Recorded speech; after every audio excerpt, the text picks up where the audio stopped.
Guten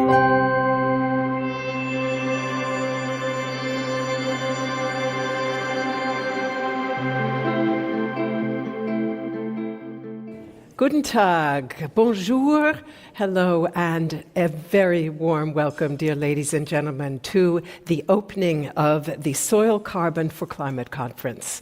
I'm Melinda Crane, and it will be my great pleasure to accompany you today as moderator on behalf of our host, Germany's Federal Ministry of Agriculture, Food and Regional Identity, in cooperation with the 4 pour 1000, 4 per 1,000 initiative and Germany's federal humus program. It's a great pleasure to have you with us, whether you're joining us live or virtually. And just one more word about the translation devices. In case you are using a translation device, these are particularly minimalistic, we've just discovered, and look wonderful. But in case you're wondering how to turn it on, the right-hand button on the right-hand side, if you press that, it is then on and you can see which channel you have. So that was my brief technical hint before we get down to business. Today we kick off 3 days of outstanding keynotes and discussions, all dedicated to a topic that couldn't be more timely nor more crucial: pathways and solutions for soil carbon in temperate regions. As you well know, soils are of absolutely central importance to feeding a rapidly growing world population, to boosting the resilience of agriculture, to meeting our climate goals, and to ensuring sustainable development. As the planet's second largest carbon sink, soils store more than 2 times as much CO2 as the atmosphere. And yet, this critical resource is under pressure as never before. Around the world, including in the temperate region we focus on here.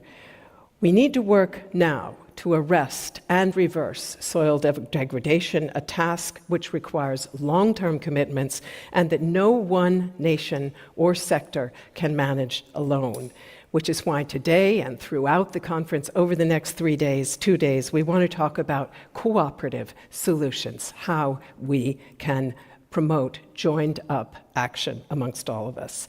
SoilCarbon4Climate, therefore, brings together an impressive array of soil experts and key actors from politics, agriculture, science, and civil society, with the aim of sparking exchange and engagement across sectoral boundaries and geographical borders.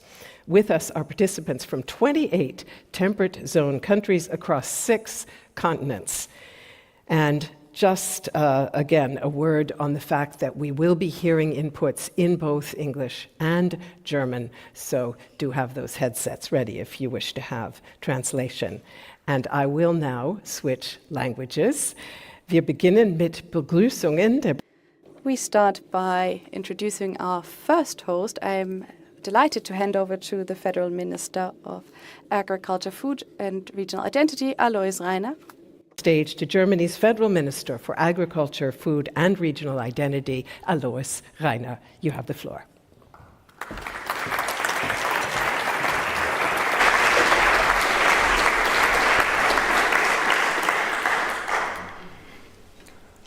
Ladies and gentlemen, I think it's better when I speak German.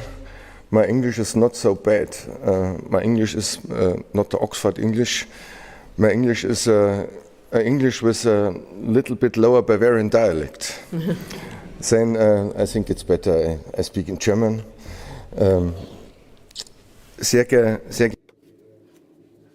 Mr. Le Foll,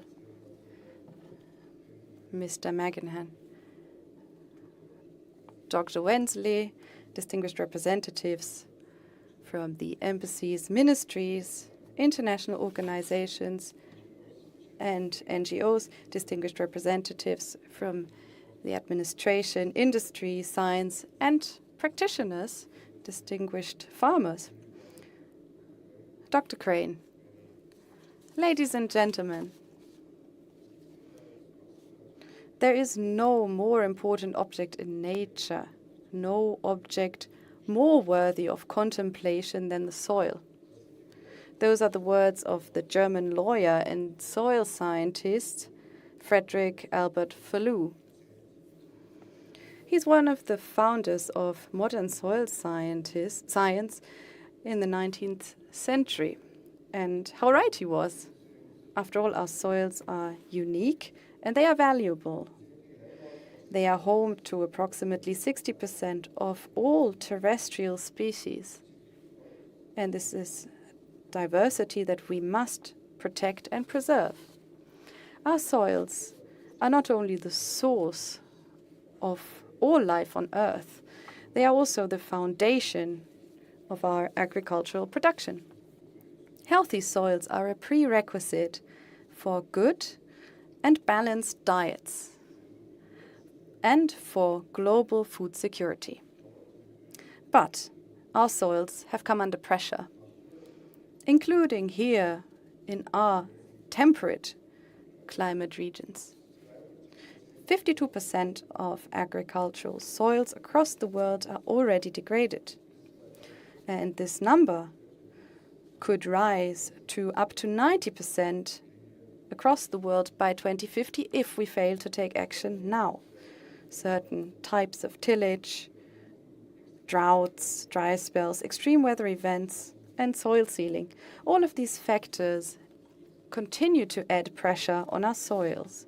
Healthy and productive soils are therefore one of the core priorities of my ministry. We must closely interlink the issues of agriculture and soil protection in order to be able to make sure that our agri-food industry remains competitive, future-proof and sustainable, both in Germany and beyond. Ladies and gentlemen, the topic of soils has increasingly moved into the limelight in international discussions in recent years. And that is a positive development indeed. However, that does not suffice. Soil protection must be implemented on-site in a practical manner by our farmers that work on our fields and that produce our food.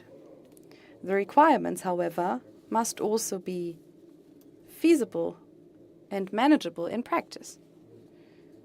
And soil protection has to be flanked by science at the same time. In cooperation with farmers, we have to develop and draft approaches and decision-making aids for site-adapted, effective and sustainable practices.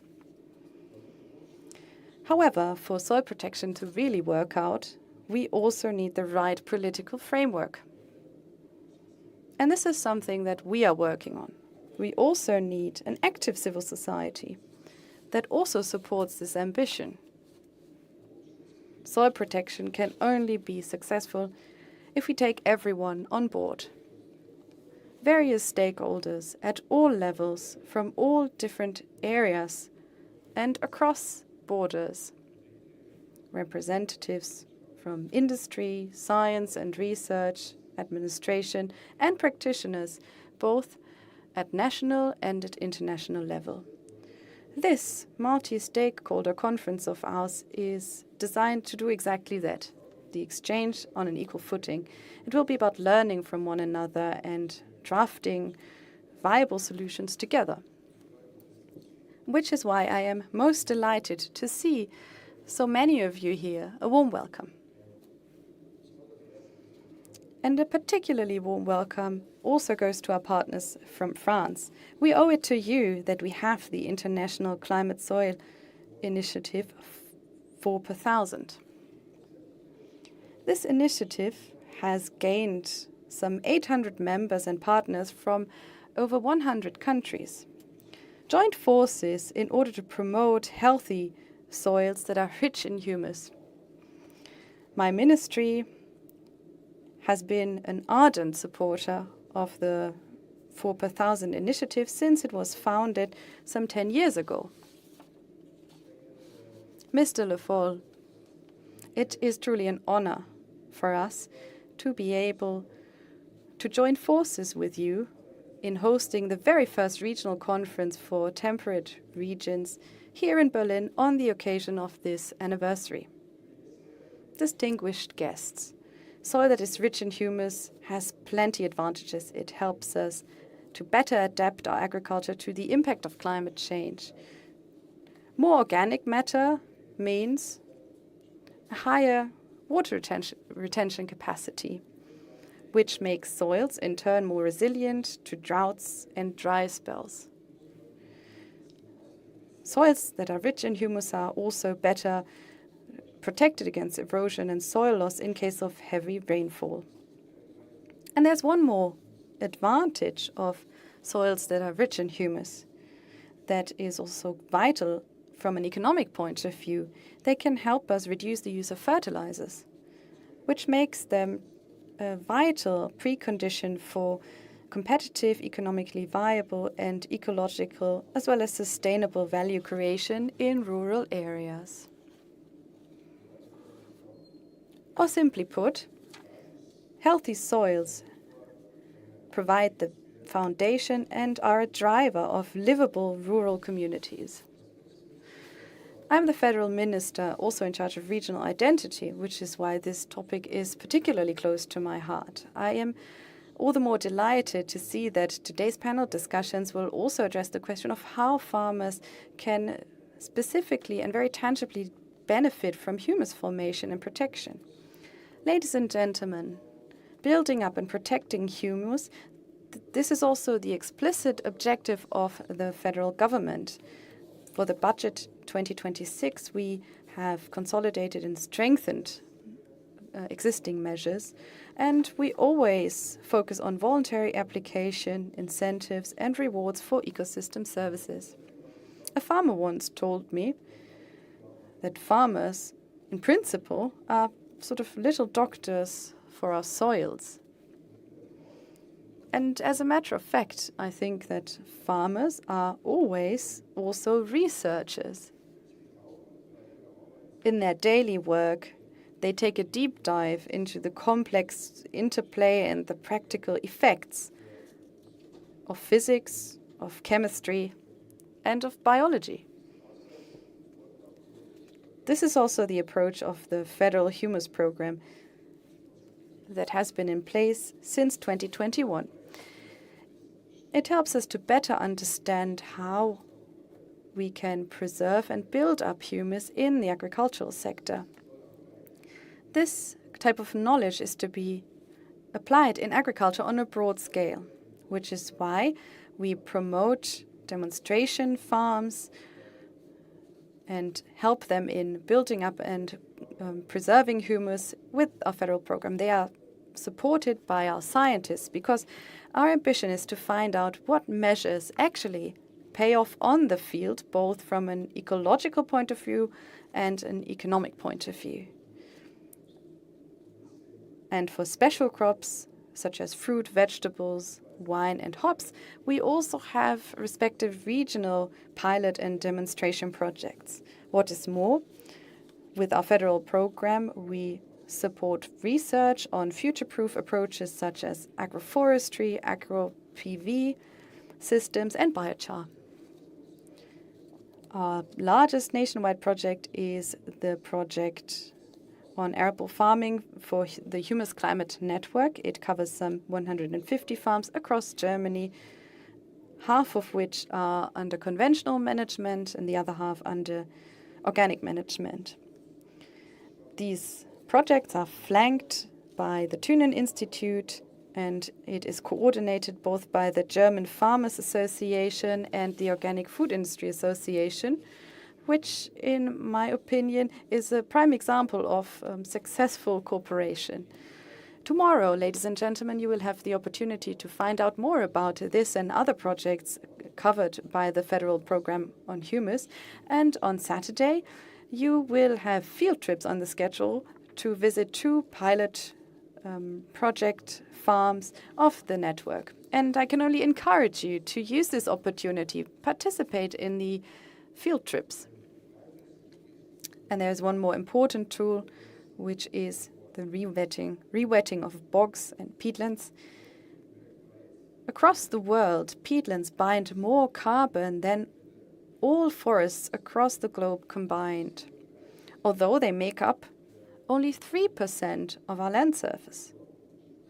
Peatland protection, therefore, also is active climate stewardship. Moreover, healthy bogs and healthy peatlands provide a unique habitat for plants and animals. They retain water in our landscape and can also prevent droughts. And peat reduction is a key aspect in this regard. And to this end, we will also host a roundtable at the Ministry. Ladies and gentlemen, as it stands, more than 90% of our peatlands are drained in Germany, and the majority of them is used for agriculture. If farms decide to re-wet bogs, it means, as a result, that this is a permanent land use change. It is therefore one of our top priority of our ministry to have a voluntary character of these measures. So we want to provide viable and economic feasible perspectives for the affected farms, regions, and communities. We want to provide new income opportunities for our farmers, for instance, by promoting research and development projects and pilot as well as demonstration projects for poluticultures on re-wetted bogs. Ladies and gentlemen, friends, distinguished guests, today and in the next few days, you will have an exciting program ahead of you. Please use the opportunity to exchange ideas, insights, and experiences. Take a deep dive into the discussions, and I'm utterly convinced that you will do so. Let us continue to work on protecting our soils together. And now it is my particular honor, to hand over to the President of the initiative, Mr. Le Foll. Please, Minister, it's your stage. You have the floor. Thank you for your attention.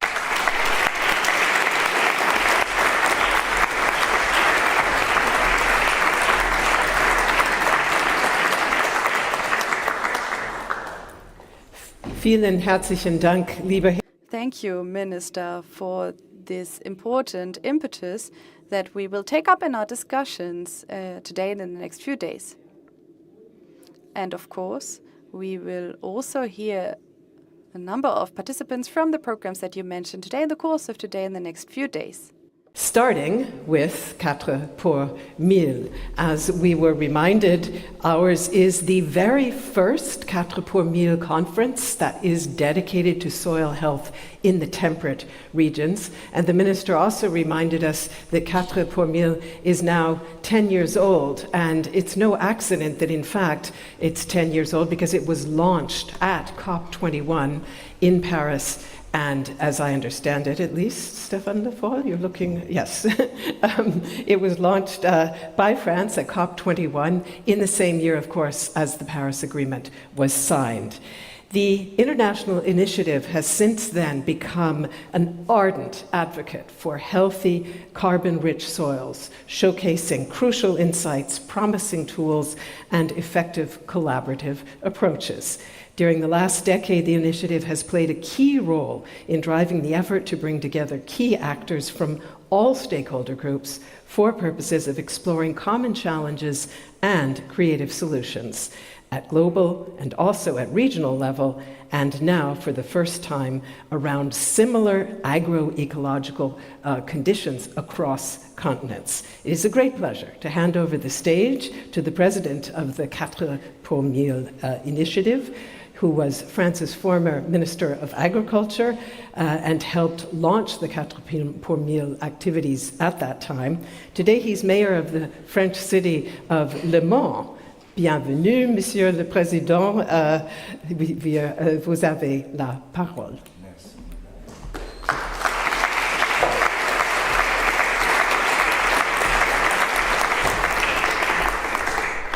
Guten Tag.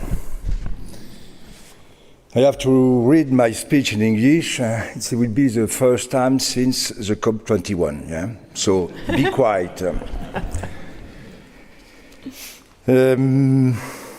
Minister for Agriculture, dear Mr. Alois Rainer, it's a pleasure for me to meet you in this wonderful room.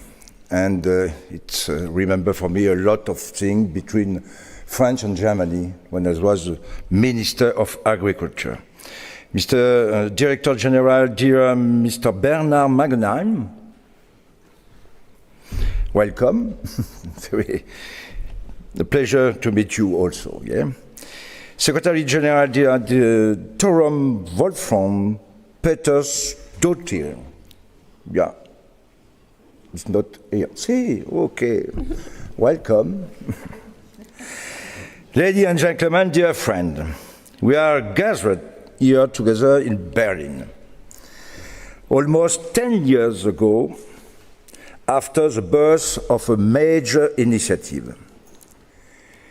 In December 2015, at the COP21 conference of the United Nations Framework Convention on Climate Change, just before the signing of the historic Paris Agreement, I, as Minister of Agriculture, sought to contribute to fight against the scourge of climate change and food insecurity by proposing the creation of the international initiative called 4 pour 1000, 4 per 1,000. It's a rate. At this time, in France, we had just passed the 2014 law of the future of agriculture, which established agroecologies and transitional objectives between environmental concern relating to climate, biodiversity, and soil, an important economic issue for French agriculture, with a European CAP and even global FAO perspective. The main idea behind the launch of this global initiative is that part of the answer to combating climate change links with soil, its health, its carbon content, thanks to agroecology. So for the first time, we will talk positively about agriculture. We will talk about the soil and the solution it provides for climate change and food insecurity. We will give society hope for future and give our farmers the central place they deserve. In 2020, 5 years later, the International 4 pour 1000 initiative was already well established. And all over the world, people were talking about soil health, and agroecology as solution. Then came the COVID-19, the war in Ukraine, and within a few years, people began to doubt the direction to take, returning to temptation of isolationism, taking again about sovereignty, particularly food sovereignty, and talking much less about solidarity, exchange, and mutual aid. Things about US now at this moment. Since then, despite the effort of those who continue to believe in it, we are beginning to give up, to return to the what's the point mentality between droughts, fire, hurricane, and floods. What's the point of fighting? Let's enjoy the present, and after us, as we told that in French, le déluge. Après le déluge. I want to reaffirm here that we refuse to give up, proud of what we have accomplished together, all together, from south to north, from east to west. We think moving in the right direction despite everything, even the peace is not fast enough. Even the scale of change is still too modest. We have to continue. But with the support of our partner, 818 members around the world, and the many passionate scientists who are working to help us better understand the wonderful mechanism of our living soil, we must continue our work and make the International 4 per 1000 initiative the tool, the vehicle to restore hopes to everyone, to farmers especially. Without whom we will not be able to survive on this planet, to a society concerned about the impact of natural and human-made disaster, to the business world, which is wondering where to invest, to the scientific community, which needs investment and in order to answer our question, and more generally to our children, to whom we owe it to find, to correct the mistake of our past so that they have to a chance to do the same with their own offspring. In this regard, I call on country, organization, institution and company to have not yet joined us as partners, as members, to do so as soon as is possible. We are gathered here as representatives of the country with temperate climate, where agriculture production has undergone phenomenal progress thanks to science over the last century, change that brought hope at the time, but more recently have become a source of concern. Of our nearly partners around the world, almost half are in temperate climate region. Overall, according to our assessment, agroecologists account for only 7.2% of UEA, is called in French SAU, utilized agriculture area worldwide, but in temperate climate country, it accounts for more than 40% of UEA, and in Europe only 15%. We have work, also in Europe. Climate change is eating us all hard with its intensity and frequency. The economic consequence at the local, regional and national level amount $2 million or euro, with business severely impact, particularly through their supply chain and insurance company increasing the premium or even withdrawing in the face of the extent of the damage. The International 4 per 1000 initiative provides concrete solutions that must be implemented to restore a higher level of resilience despite a deteriorating socio-economic context and public finances in difficulty around the world, and especially in France, at this moment. We have a collective and individual responsibility to show the way forward, particularly through initiatives such as ours, in close collaboration with our members and partners in the context of all the United Nations Conventions that emerge from the Rio Conference and the EIO.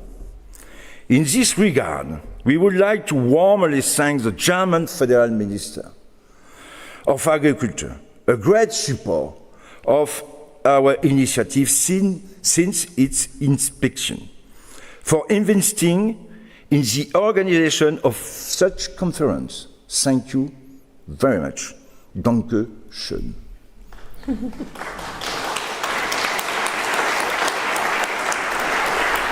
A conference for doing so much for such an important issue as soil. Thank you, Mr. Reiner. The major challenge for us, for our initiative after this first decade of existence, is to continue to work in synergy and complementarity with its counterparts that we create just before or just after it, particularly our friends of the Global Soil Partnership and the Coalition for Agroecology and Soil Health and the SoilCarbon International Research Consortium.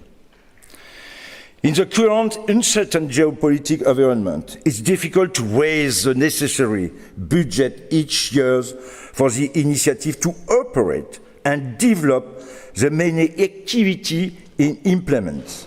Since December 2015, 7 million has been spent on this activity, divided equality between direct operating budget and indirect contribution, including human resource, and especially from the Dutch Agriculture Minister. It's representing an annual average of 7,000 euro, 700,000 euro. This contribution comes mainly from public funds in Germany, France, and Spain, but also from research institutes such as IRD and CIRAD, as well as from companies. I would like to take this opportunity to express my warm and public gratitude for all this support, in the hope that it will inspire others to follow suit. We need active support every year, so that the Executive Secretariat can devote all of its team's energy to action in the field, in the service of its network and the implementation of its strategy plan 2050. Rather than constantly seeking the means to operate, this is a call to support the international 4 per 1,000 initiative and to contribute financially, even modestly, to its budget.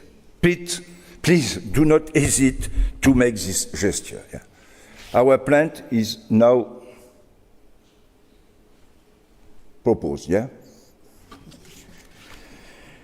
To assess what has been achieved during this first decade of our initiative and to consider the direction for the decade beginning in 2026, the Executive Secretariat has prepared an illustrated document which I have in my hand just before and which you can find on the initiative website by scanning the QR code display, perhaps not at this moment, display behind me. No. See? No? It's okay. The document will be available in French and Spanish in the coming weeks.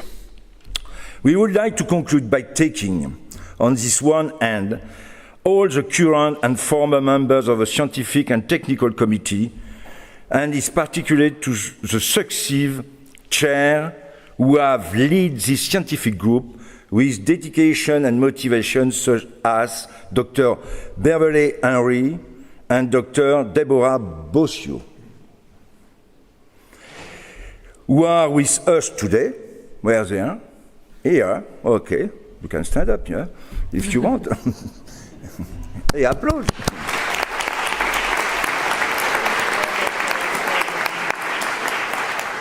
Où j'en étais?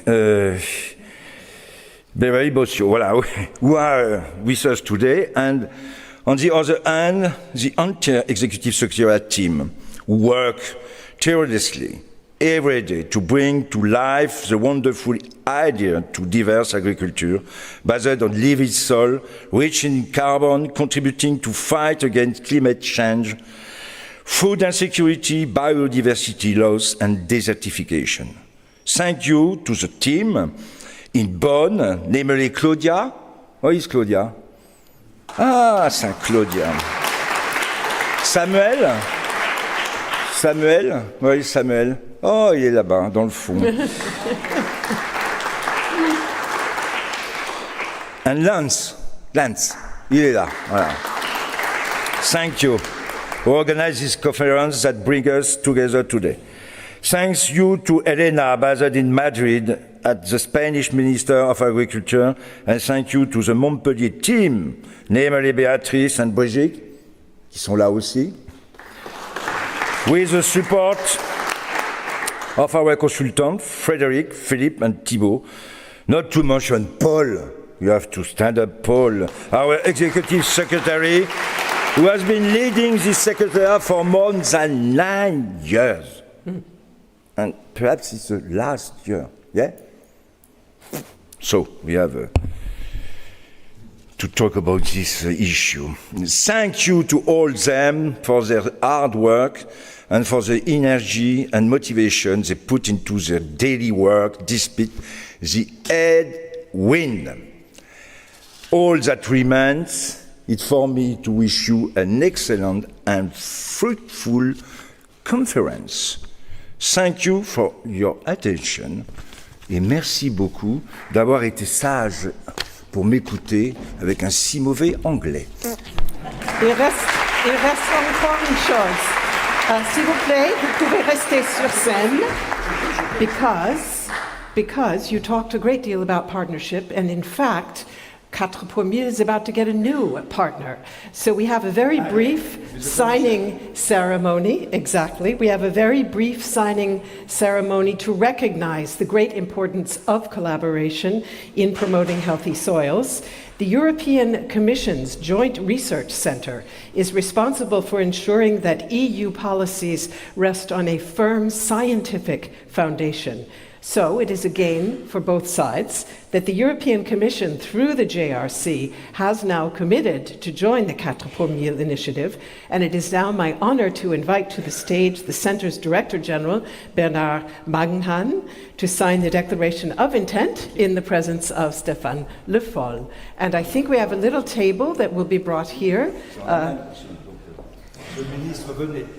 So, lieber Herr Bundesminister, bitte Sie auch noch dazu und Herr Magenhan. Minister Rainer, please join us.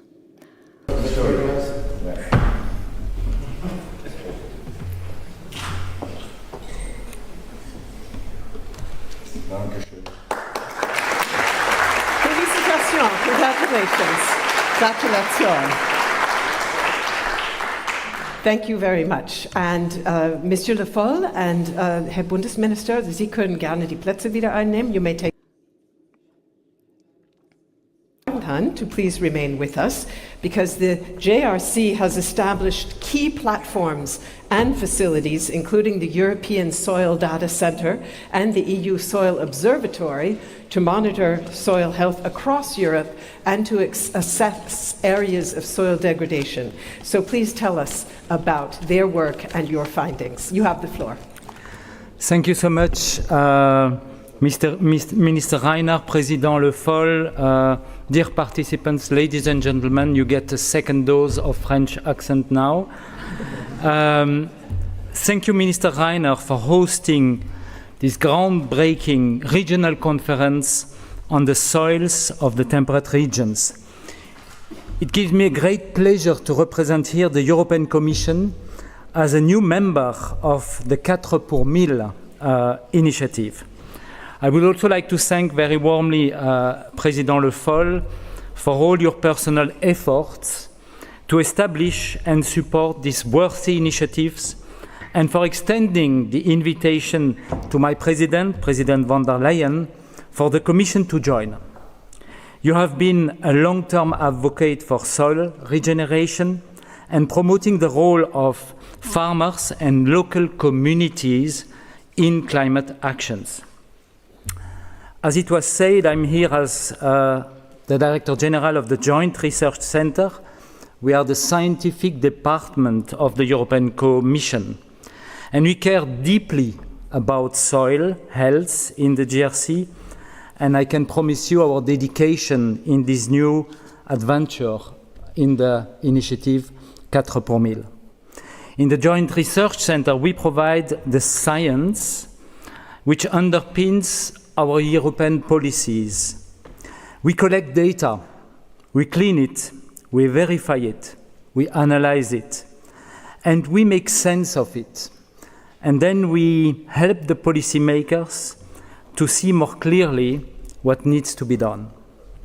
In the context of today's meeting, I would like to highlight the work of the GRC on soils support and the ideal of the 4 pour mille and the European climate law. The law which enshrines the Union legally binding commitment to reduce net greenhouse gas emission by, as you know, 90% by 2040 compared to the initial objective of 1990 levels. Over the past 10 years, you have done tremendous work to make sure that people become aware of critical functions delivered by healthy soils, and to become aware of the dangers of soil degradation, to make sure that action is taken to reverse the damage now before it's too late. And I'm so glad that now we are officially working together. I received the badge of the family that I'm wearing now very proudly. 4 pour mille and the GRC are natural partners. We both see the fine details and the bigger picture, promoting policies and measures to enhance soil health and carbon sequestration. We both promote awareness of the problems and bring the right people together to find solutions. And perhaps more importantly, we both believe in doing this properly through science to assess reports and verify every step in the way. A growing number of policymakers and politicians understand that we need our soils to be healthy and carbon-rich to mitigate the effects of climate change, to increase the resilience of extreme weather events, and to make Europe more secure, sustainable, competitive, and also for the next generation, a nice place to be. Our data tells us that over 60% of the soils in Europe, in the European Union, are in a process of degradation. And we know that Europe has over 20 different soil types, each with its own physical, chemical, and biological properties, each with its own problem and which needs its own solutions. And the Commission is working hard, I can tell you, to make the difference.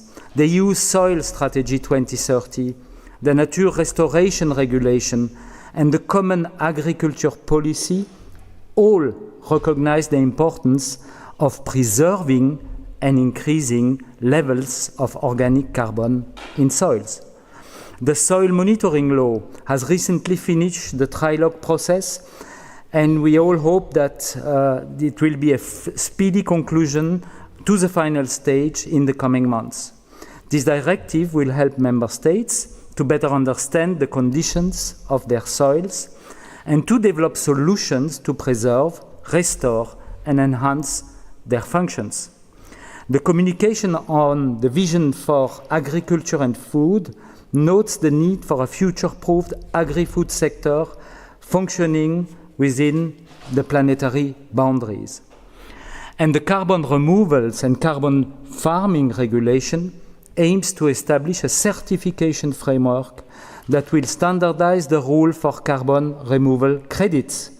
This will be a good news for the farmers with an alternative revenue stream, but also a good news for the climate with the quality of removals assured.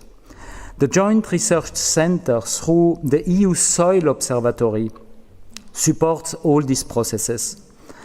Our first maps of soil organic carbon stocks date already back over 20 years, and they help us to monitor and model the impact of land management practices.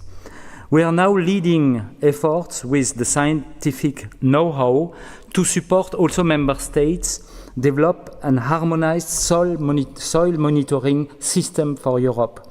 We want this system to provide a clear and reliable framework for assessing progress towards policy targets and the implementation of the 4 pour mille actions. As a for policy organization, the GRC is also at the heart of the Horizon Europe mission for soils, engaging with key projects on monitoring, reporting, and verification tools, and developments such as the SoilCarbon International Research Consortium. As you can see, our two bodies have many synergies. Let's make the most of them. The GRC can help with international events, both high-level and technical events, and we will happily share our tools and platforms such as the EU Soil Observatory I mentioned a minute ago. And there is a lot of room for scientific cooperation on soil organic carbon, particularly in the context of the International Research Consortium. And I hope also that we will learn from you, the global community. And we can take what we learn directly up to the heart of Europe policymaking. Thank you again for inviting here the Commission, and let us be part of this event and present today in today's conference.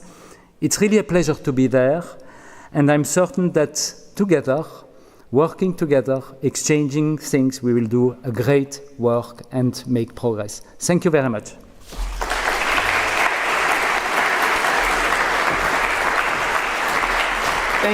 Thank you very much, Bernard Mangenhan, for sharing with us what the JRC is doing in this area, and clearly the JRC will be a very, very valuable partner indeed for 4C.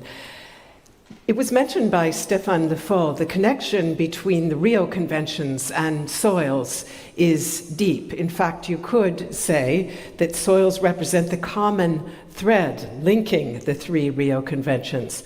Climate action, biodiversity, and land restoration all are rooted in the way we care for the ground beneath our feet.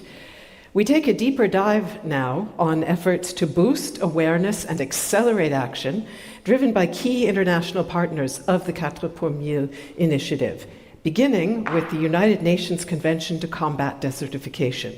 To unlock investment, expertise, and innovation for that purpose, UNCCD is working to scale up private sector engagement. So let us hear more now from UNCCD's Manager for Innovative Partnerships and Finance, Hutan Bassini. Welcome, you have the floor.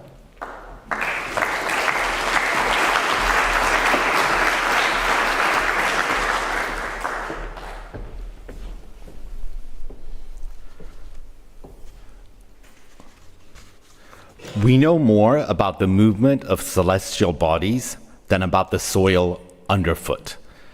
That's a quote from Leonardo da Vinci from about 500 years ago.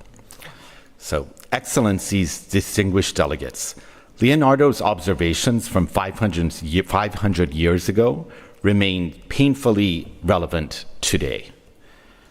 While we've mapped distant galaxies, we've neglected the foundation beneath our feet, soil, which represents one of our most powerful yet underutilized tools for achieving the objectives of all three Rio Conventions simultaneously.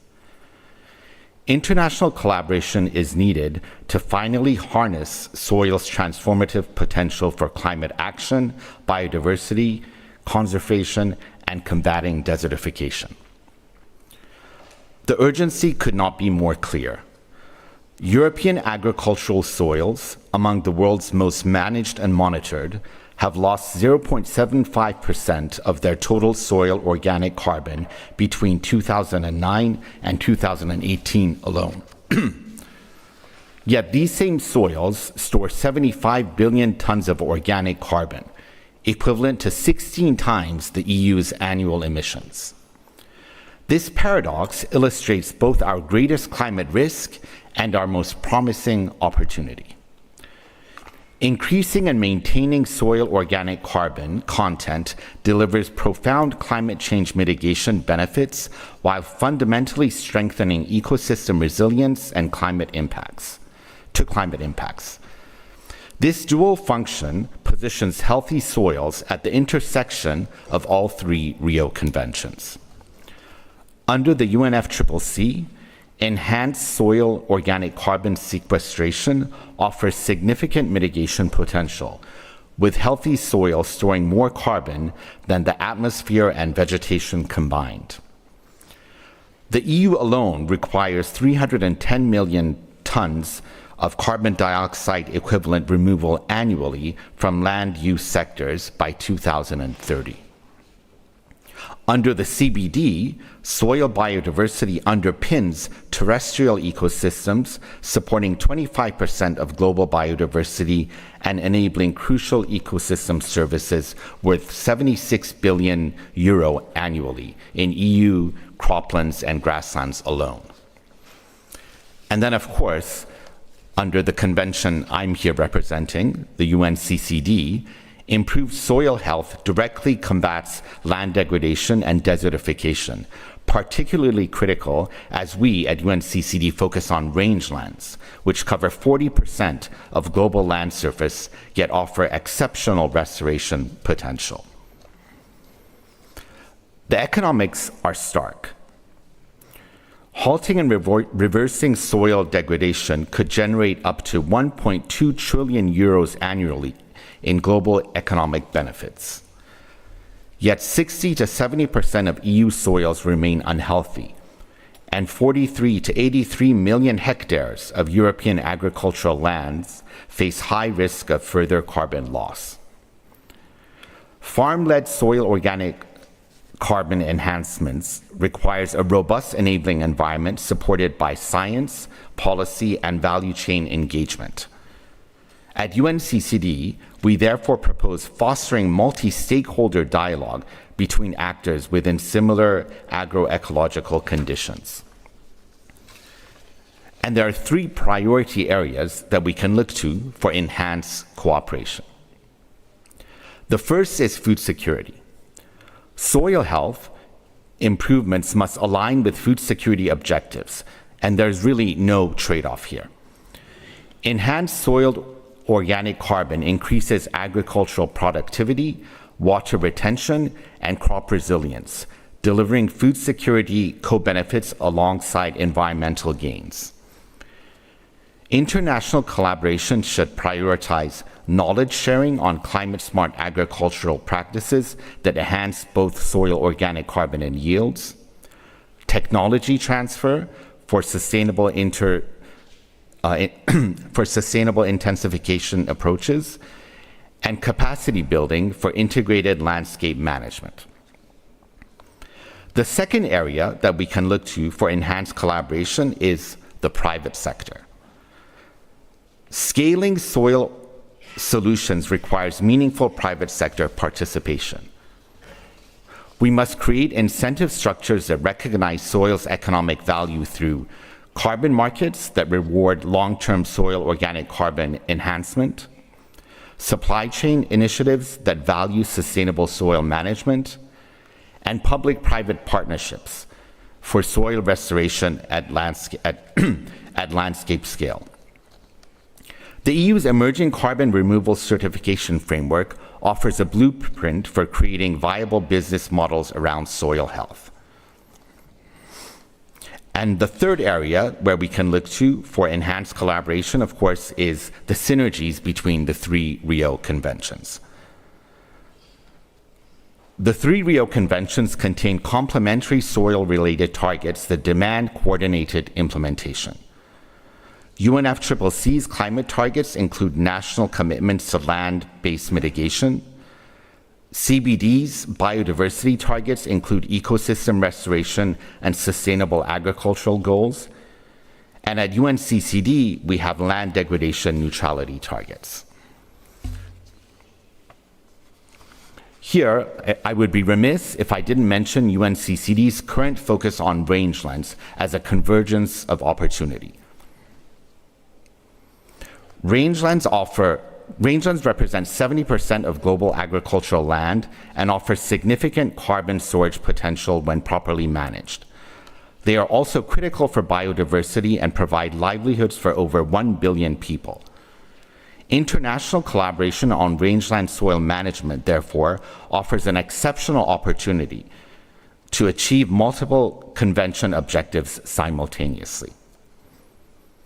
As we think about this multi-stakeholder dialogue to enhance cooperation around soil organic carbon, Europe's comprehensive approach offers a roadmap for global action. The EU Soil Strategy 2030 puts soil health at the heart of Europe's green agenda. It creates incentives for farmers to store more carbon through the carbon removal certification framework. It drives up soil organic carbon in croplands under the nature restoration law. It funds sustainable practices through common agricultural policy. And with the upcoming soil monitoring law, will track soil health across Europe like never before. So, ladies and gentlemen, I propose, let's take the EU and Europe's approach and go global. Soil health represents the ultimate convergence opportunity, where climate action, biodiversity conservation, and sustainable land management intersect. By fostering international collaboration focused on soil organic carbon enhancement, we can accelerate progress towards all three Rio Conventions while unlocking a €1 trillion economic opportunity. So as Leonardo might say today, it's time we know our soil as well as we know our stars. Thank you. Thank you very much, Shutan Basiri. The very first global soil partnership dates back to 2012, when members of the UN Food and Agriculture Organization, the FAO, recognized the urgent need for joined-up action to protect the world's soil resources. The GSP's Intergovernmental Technical Panel grew out of that. It brings together 27 leading experts from regions around the world to talk about the kind of governance frameworks that can, in fact, address that need. They have been intensifying cooperation with the 4 pour 1000 initiative and their own scientific and 4 pour 1000's own scientific and technical committee. Here to tell us more about that collaboration and GSP's activities is the General Secretary of the FAO Global Soil Partnership, Dr. Torunn Wolfram Petersdottir. Welcome. The floor is yours.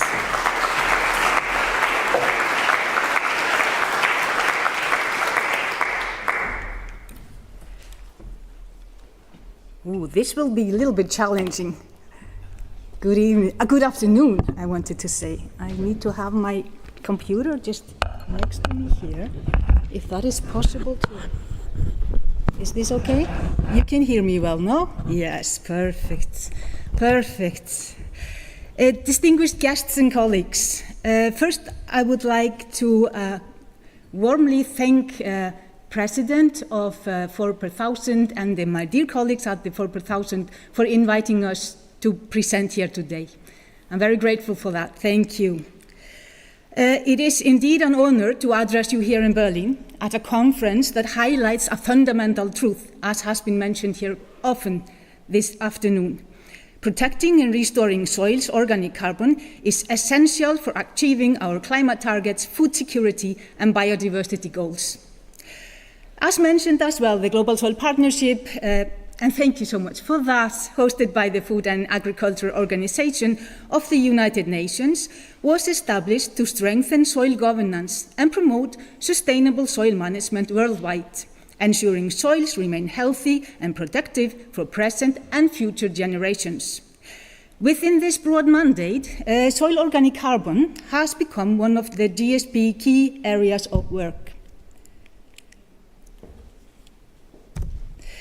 The GSP, as some of you might know, is a voluntary and inclusive platform, bringing together FAO's members, research institutions, civil society, organizations, farmers' organizations, academia, and the private sector to work collectively for healthy and productive soils.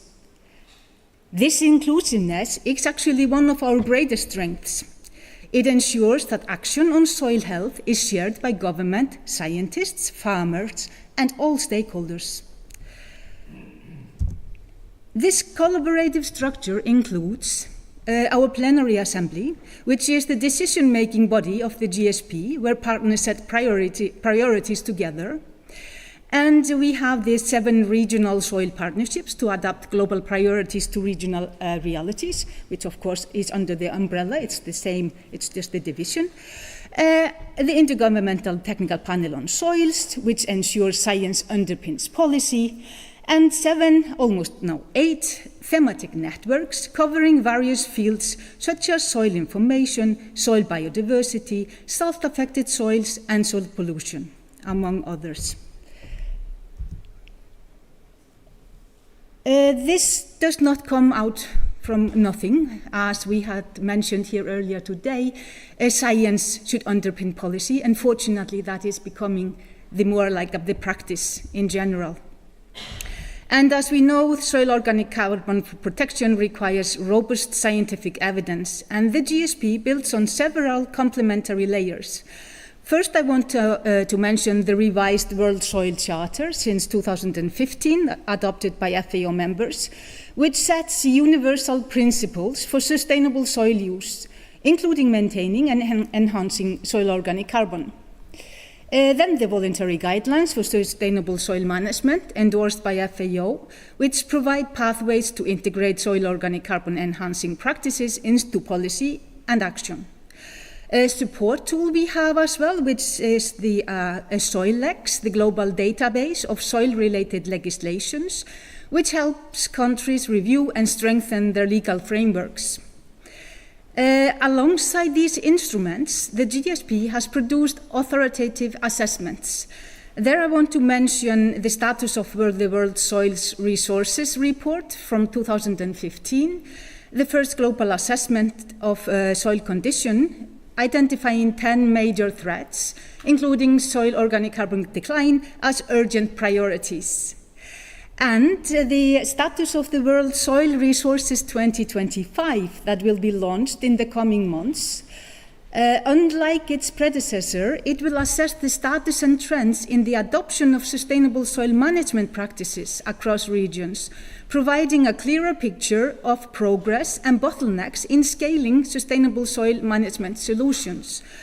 And together, these frameworks and reports provide the principles, guidance, legal tools, and evidence to accelerate actions. Don't worry, this is a very complicated image, I know that. But to ease this for you, what I wanted to stretch out here, that you read from left to right, it's not from top down or bottom up, it's left, right. Here I wanted to mention from our action framework. It provides us our roadmap for delivery with soil organic carbon at its core. And the orange box is around the 6 action areas where we are focusing on till 2030. And in addition to these activities mentioned there, I want to mention 3 initiatives that deserves also special mention, which is the Global Soil Organic Carbon Map that we produced a few years back. That was the first country-driven global soil organic carbon stock map. And the so-called GSOC sequestration, which is then the Global Soil Organic Carbon Map potential, estimating the sequestration potential, supporting realistic national targets. And I also wanted to mention RecSoil, which is operationalizing sustainable soil management with credible MRV, enabling farmers to be rewarded for soil organic carbon stewardship. And like the previous tools, these tools make soil carbon measurable, manageable, and actionable.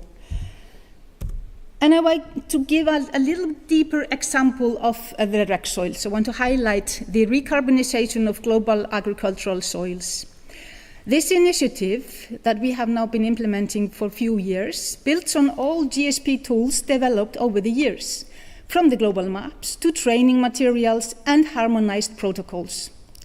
RecSoil aims to improve soil health by maintaining and increasing soil organic carbon stocks. Farmers receive both technical support and financial incentives to adopt sustainable management practices. These practices strengthen resilience and can lead to higher, more stable yields. And importantly, RegSoil includes a robust monitoring system that ensures transparency and credibility.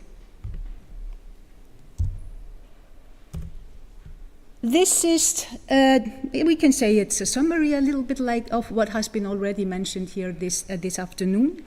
And here I wanted to stretch out that what we are discussing when it comes to soil and sustainable soil management in the context of soil organic carbon, for example, here, we are always talking about resilience-based management approaches. So we are really talking about the whole system with the soil at its core. And here I want to emphasize that improved soil health and soil organic carbon content through sustainable soil management increases farm resilience against extreme weather, enhances yields, diversifies income, and generates positive socioeconomic impacts, among many other issues.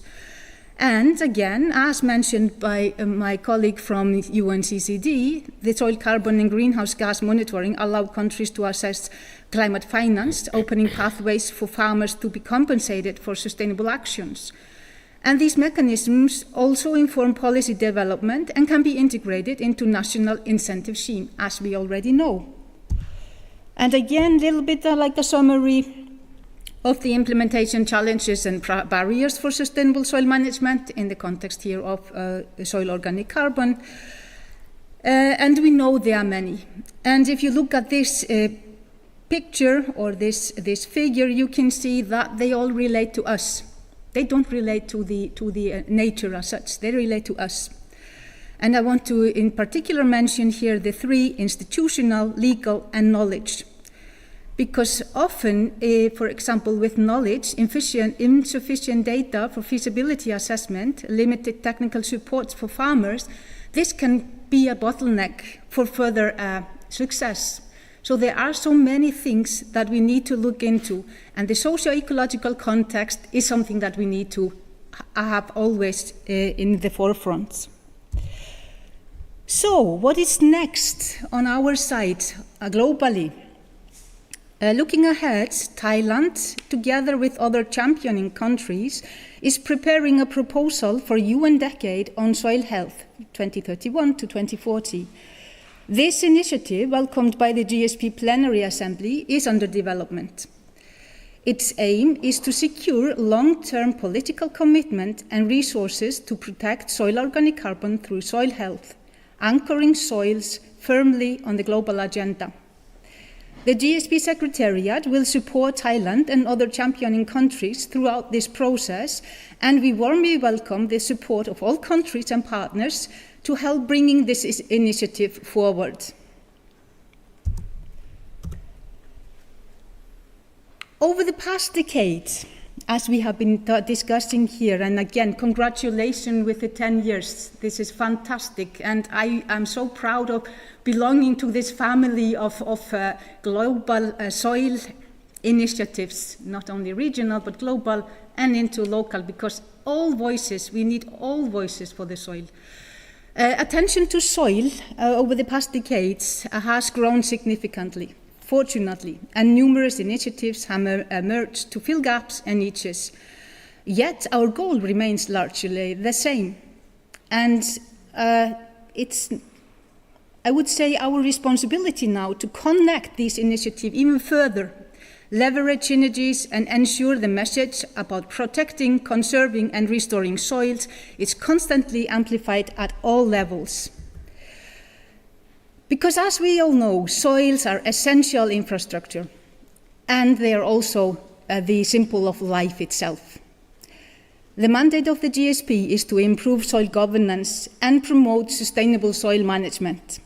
Within this, soil organic carbon is a central focus, the measurable driver of soil health and a vital contribution to climate action.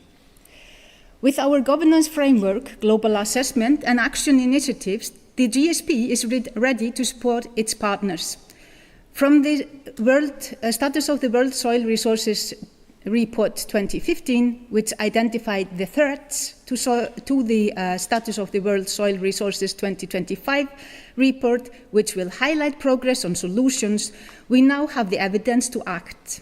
And with the upcoming proposal for a decade on soil health, we have the opportunity to place soils where they belong, at the center of the global agenda. So finally, let us commit to stronger governance, wider adoption of soil organic carbon enhancing practices, and deeper collaboration, so that soils continue to sustain people and planet for generations to come. Thank you.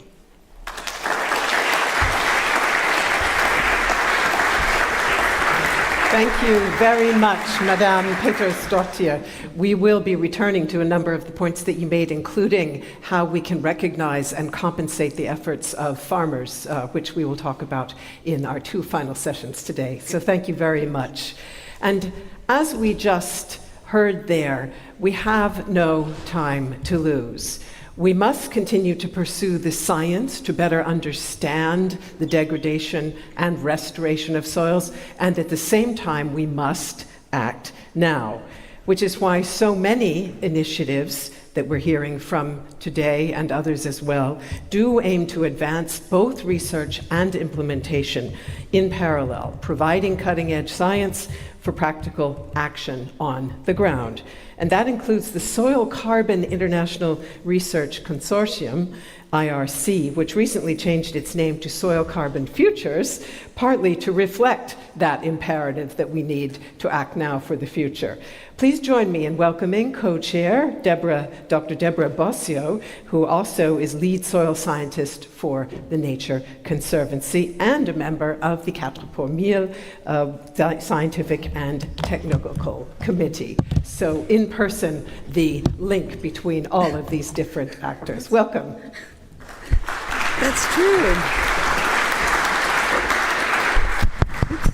That's so true. Thank you for that. I hadn't quite grasped it. Good afternoon, everybody. It's super nice. Oh, thank you so much. Yeah, I guess super nice to be here. And to introduce to you one of, I guess, is what really is one of the newer international collaborations around soil, to join the family that's just been presented.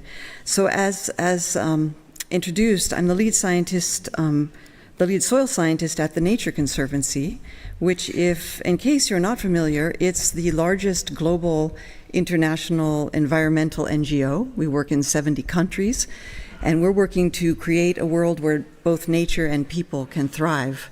And the Nature Conservancy is a member of the Quatre pour Mille. We have been for quite some time, for 9 years, I think, already. Because transformation of agriculture, including in our bread baskets, which are primarily in the temperate zones, we've lost so much soil carbon, is one of our agendas at the Nature Conservancy. The only way to preserve nature is to actually help have agriculture be our partner in this change that we want to see. So I'm really thrilled to see all of these initiatives coming together. But what I'm actually here is in the position of on the Science and Technical Committee of the 4 per Thousand, and as co-chair of the Soil Carbon International Research Consortium, which, as you said, has recently changed the name Soil Carbon Futures. So this consortium is really in an active period of creation. So you might know it from either name. I think a couple have already mentioned International Research Consortium, so you've learned that. There's the newer Soil Carbon Futures name, but it is relatively new, but based on many years of work leading up to this, the launch of the Research Consortium in 2023, it emerged from a Horizon Europe project that you may also have heard of, ORCASA, and previously CIRCASA. So have you all heard at least of ORCASA, CIRCASA, IRC, or Soil Carbon Futures? How many people? Pretty good, okay. But for some of you, it might be a little bit new. So Soil Carbon Futures is a global community of experts dedicated to advancing research, innovation, and action in soil carbon storage and health. So we want to foster international collaboration to develop and scale science-based solutions on soil carbon. And we envision a future where all soils, agriculture, forests, grasslands, wetlands, and urban areas are globally recognized and sustainably managed as critical assets for climate mitigation, food security, and ecosystem integrity. As you'll recognize, these are the same goals that are shared by all the other organizations that presented today, presenting a very powerful front, I think, in a common agenda. This new initiative is complementary to these and in close partnership, and wants to provide a strong core of scientific focus and results to advance our common agenda. So the consortium has 4 main assets. The first is the international community, which has regional ambassadors representing Africa, Australia and the Pacific, the United States, Latin America and the Caribbean, and Southeast Asia, and of course Europe, where the Secretariat is based. The second element of the initiative so far is the Impact for Soil platform. It's impactforsoil.com, so you can search it on the web. It's a platform for knowledge sharing on soil carbon, and that was already also mentioned, the importance of knowledge sharing. So this is another offering in that space. It has 4 different elements on the platform. One is geospatial data. So it's a place you can go and find out what is geospatial data available that will help me in my soil research and also implementation of programs. So for example, the GSP's GSOC map is mentioned there. The soil futures from Soils Revealed is mentioned, is there. The soil type maps are there. So you're able to go to this one platform and see what types of global maps are available, and then go to the origin of these maps directly. Another really important piece of this, I think, is the database of evidence on the impact of interventions on soil carbon. It's a database that's easily searched and queried, and the data is culled from hundreds of meta-analyses and thousands of primary studies. I don't know how many of you have struggled with the lit review that takes place at the beginning of every project and every research agenda, and every time you implement, what can we really get if we implement these practices. So here's this huge database that will make it much easier for all of us. And I'm really excited to, there's a proposal in the works to get it to be AI assisted, so we can keep this database current, and it will be a place to support us all. There's also a database, the map of practices. I also heard today about the importance of making available information on practices. This starts with a base from the WOCAT database, and expands from there, so you can see what people are doing. And then the fourth space on this Impact for Soil platform is a network space for researchers and practitioners to connect with each other, find people with common interests and common areas of work. So to just try to put more space into bringing people together. So now we have the international consortium, the active consortium. We have the Impact for Soil platform, and then we also have the third area is focused on harmonizing MRV for soil carbon, an essential element now to support all market-based solutions to financing. That's a really big topic of this gathering, and I have to say it's been a big topic of every soil science gathering I've been to in the last 10 years is MRV. So they're working towards a comprehensive MRV service. It includes aligned research projects that are working on improving the modeling, as well as having just produced what we called a cookbook, which is for people, a variety of user groups, whether you're interested in insetting or offsetting or other kinds of programmatic work in soil carbon, to understand best practice in MRV. Now the fourth element is very important. It's developed a strategic research agenda around soil science. This one also builds on earlier agenda setting and has drawn on all the research agendas that have come from the Global Soil Partnership, the CAT-PROMIL, everyone else, into a big global research agenda, but it has actual regional implementation of it. So regional priorities are included. And the idea is that this kind of a research agenda can help funnel funding, that's awkward to say, but it can help bring funding in towards a common research agenda to actually address these scientific gaps. So that's the intention there. So currently, the consortium has about 144 members. The majority are from Europe and Africa, but it includes over 62 countries. And I want to urge you to consider joining. You can join either as an organization to represent your organization or as an individual researcher. And the power of this effort will only come from the people who are involved. So thank you for your time today, and I'd be happy to discuss this as we spend time together over the next couple days.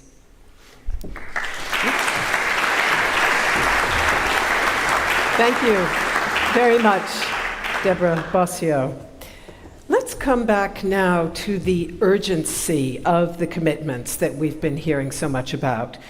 For our next speaker, that urgency is personal, sparked not least by her role in negotiating the Rio Conventions, the 3 landmark UN agreements that we have talked about several times on climate change, biodiversity, and desertification. Throughout a distinguished 40-year diplomatic career with postings to the UN in Geneva and in New York, and including leading positions elsewhere, as well as in her own country, Australia, she has sought to raise awareness of the value of soil and soil science, as well as to shape policy innovation for soil resilience. Those efforts have won her honors and awards too numerous to name. Please join me in giving a very warm welcome to Australia's former National Soils Advocate, the former Ambassador for the Environment and former Governor of Queensland, the Honourable Dr. Penelope Wensley. Welcome to you.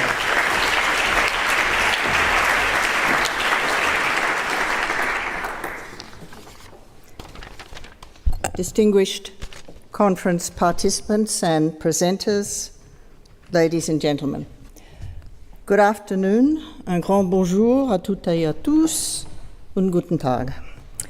It is truly a pleasure to be here and to have the opportunity to contribute to this international multi-stakeholder conference, hosted, as we all know, by the Federal Ministry for Food and Agriculture of Germany and co-organised by the 4 per thousand initiative and the Federal Humus Programme of Germany. I want to thank all 3 for the invitation to me to attend, and I want to add a special personal thanks to you for choosing Berlin as the location. You couldn't possibly know this, but for me, coming to this city in 2025 to a conference dealing with climate change has very special significance because it brings me full circle. My first visit to Berlin was exactly 3 decades ago, in 1995, for another climate conference.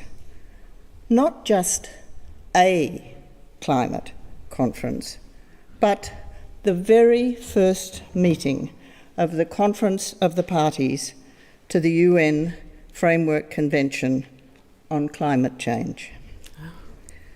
I was leader of the Australian delegation to the negotiations that delivered the convention in 1992 under the skillful chairmanship of veteran French diplomat Jean Ripert, and then, as Australia's ambassador for the environment, I was a senior member of the Australian delegation to that first memorable COP.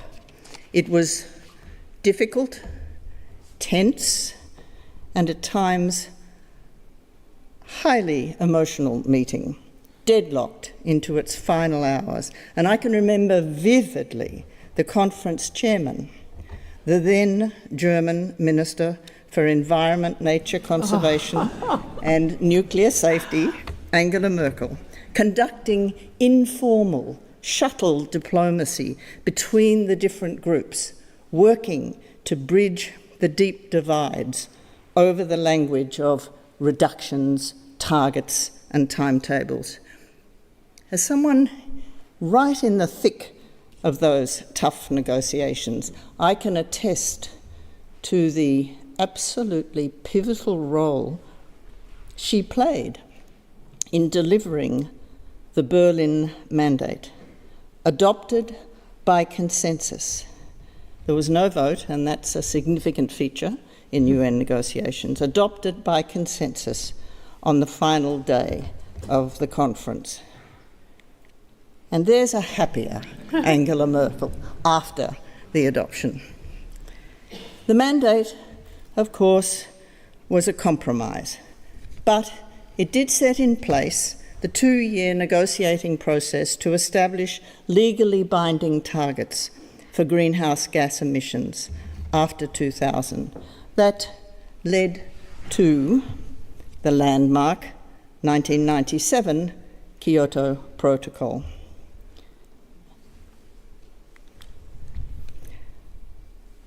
Fast forward now another 2 decades in the COP process to COP21, and we have another landmark agreement, hailed at the time as a diplomatic triumph and an inspiration of progress, the Paris Agreement of 2015, which is still, I should remind you, the current overarching framework for international climate action.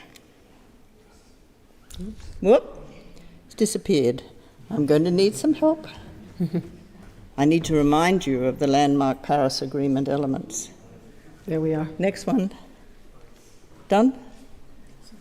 Merci. Dankeschön.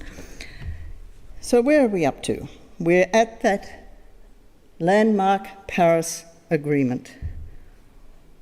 Goal to keep global temperature rise below 2 degrees centimetre. Both developed and developing countries required to set emission reduction targets. Countries to submit their own targets. So enter nationally determined contributions. And enter also the 4 pour 1000 initiative on soils for food security and climate change, a truly imaginative plan conceived by France and launched by the man we heard from a few moments ago, Stéphane Le Foll, to focus global attention on the carbon sink capacity of soils and, very importantly, to change the narrative around agriculture and climate change. Although there is ongoing debate about the technical feasibility of its promise, the initiative has had a valuable impact, helping to change the discourse around soil's role in climate change and food security, and promoting the idea that healthy, carbon-rich soils can contribute to climate change mitigation and agricultural productivity. So, chapeau, Stéphane, Monsieur Le Foll.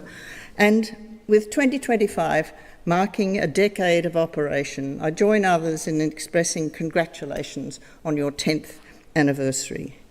This conference, the first 4 per 1,000 regional conference for temperate regions, seems to me an absolutely, eminently fitting way to mark another milestone in the long and arduous journey to build international cooperation to address climate change, or, to describe it a little more accurately, human-induced climate change.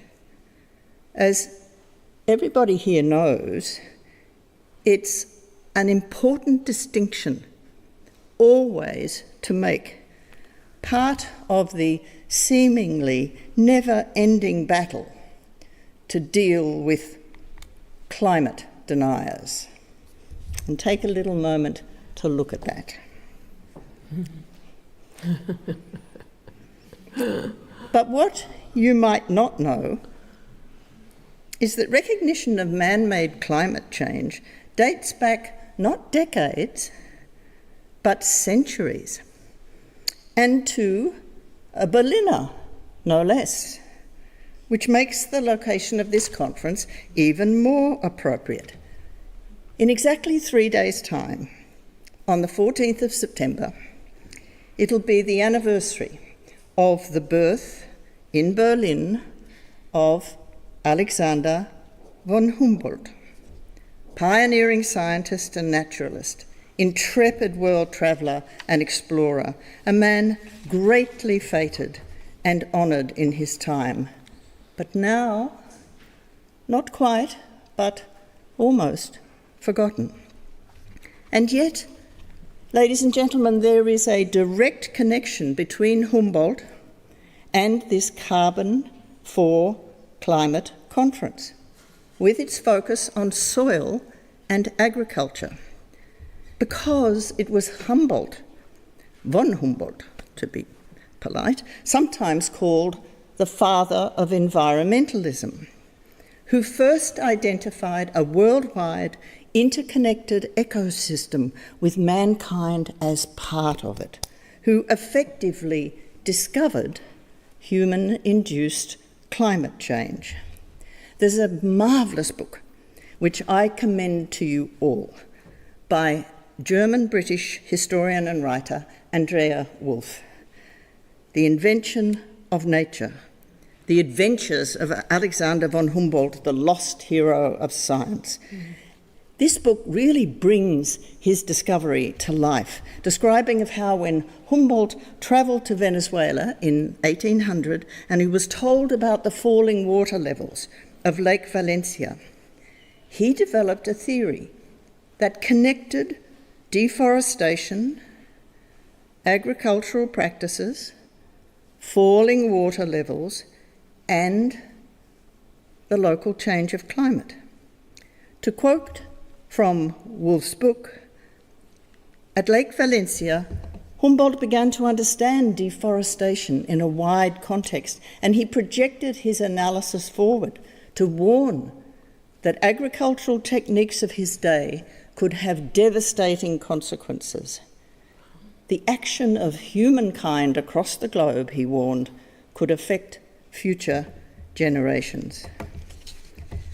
He was the first to explain the fundamental functions of the forest for the ecosystem and climate, the trees' ability to store water and to enrich the atmosphere with moisture, their protection of the soil, and their cooling effect. He also talked about the impact of trees on the climate through the release of oxygen. In other words, and you've heard this word a few times in the earlier presentation, he made the connections.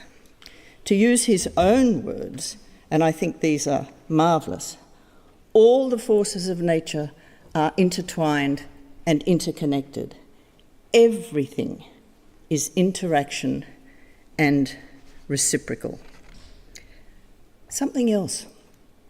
More presciently, as we are seeing and experiencing the cascade of natural disasters across the world today, increasing in number, frequency, and intensity, Humboldt commented that the effects of the human species intervention were already incalculable and could become catastrophic if they continued to disturb the world so brutally. These images will be much on the minds of delegates preparing to attend another milestone COP. As you can tell, I'm into milestones. COP 30, to be held in November in Belém, Brazil.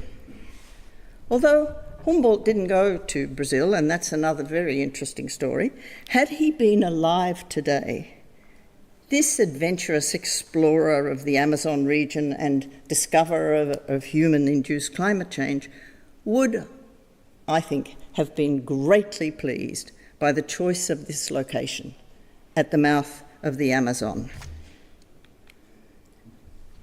Brazil, I had written, of course, but then I think it may not be of course because of the youthful nature of many of the people in this audience. But Brazil hosted the first UN conference on environment and development, the Earth Summit, in 1992 in Rio, which I also attended as a government delegate. But it hasn't previously hosted a climate change COP. Doing so now is highly symbolic. It'll give impetus to nature-based solutions. And there are also very high stake ambitions for it, as the global community marks a decade, as we've been reminded, a decade on from the Paris Agreement. People are very mindful of this. The Brazilian COP30 presidency wants this to be an implementation COP. It's proposed an interesting new approach, a new action agenda, structured around 6 areas and 6 thematic days aligned with the action areas, including, as I'm sure you well know, a sectoral focus on transforming agriculture and food systems.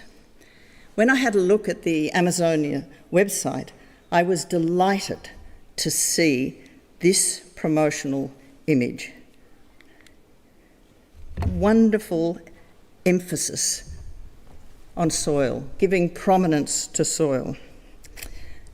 In my former role as Australia's National Soils Advocate, and now in various other roles advocating for soil, I've talked often about the lack of attention to soil, as have many others. And I often have quoted that Leonardo da Vinci, but I went closer to our dates, and here are some, couple more recently. Soils are a nearly forgotten resource. Soil plays a crucial role in sustaining life on Earth, yet it's still often neglected or poorly managed, 2024. Soils have been historically undervalued, 2025. We've heard about how things have improved, but it's still a problem. There is still insufficient understanding of soil's multifunctional nature and the foundational role that it plays underpinning the multiple critical processes that sustain life on Earth. There is still a lack of recognition that paying attention to soil is essential for realising all the Sustainable Development Goals. There is still insufficient recognition of the central role of soil for addressing not only food security and climate mitigation, but all 7 of the identified, acknowledged, recognised existential challenges of our time. And you'll see them listed on that slide. And a lack of recognition that securing soil itself, and we've heard about soil protection, what we term soil security, is actually another global imperative and should be seen as an 8th existential challenge. But that's a topic and a speech for another time. For this address, I was asked specifically to comment on where we are internationally on the promotion of soil health and soil carbon, and about the most recent discourse on both. And here we've got a good news story. As you heard just a couple of moments ago from some of our other speakers, attention has increased significantly to both and is continuing on an upward trajectory.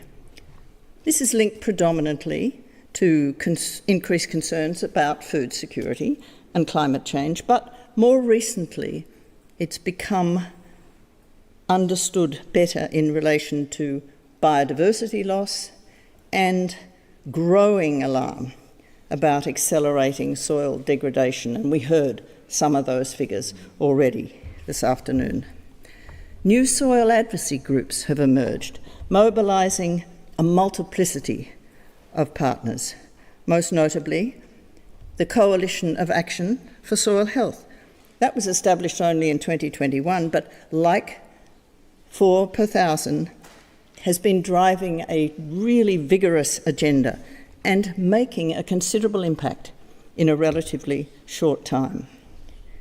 The sharpened attention to soil health, very pleasingly, I find, is apparent across many regions, and it is clearly influencing policymakers and policy. And here's just 3 examples from 3 different continents, and I checked all around, and so I picked these 3. The Canadian National Strategy for Soil Health, so here we are, it's not just awareness, it's going into policy, and that's before the Canadian Parliament at the moment. Soil Health Act. Then African Soil Health Summit. Look at that lineup of policymakers and decision makers and ministers and leaders translating into the policy arena. And then, and you'll have to forgive me for being a little parochial, but our own Australian National Soil Strategy, and what is its number 1 goal? Prioritise soil health. It's a strategy, and I've got copies of it if anyone's interested, has a wonderful national vision for managing soil across all landscapes. And these words, the strategy will ensure that soil health is appropriately prioritised and considered in government decision-making processes, into government, into those decision-making processes, into those policy-making processes.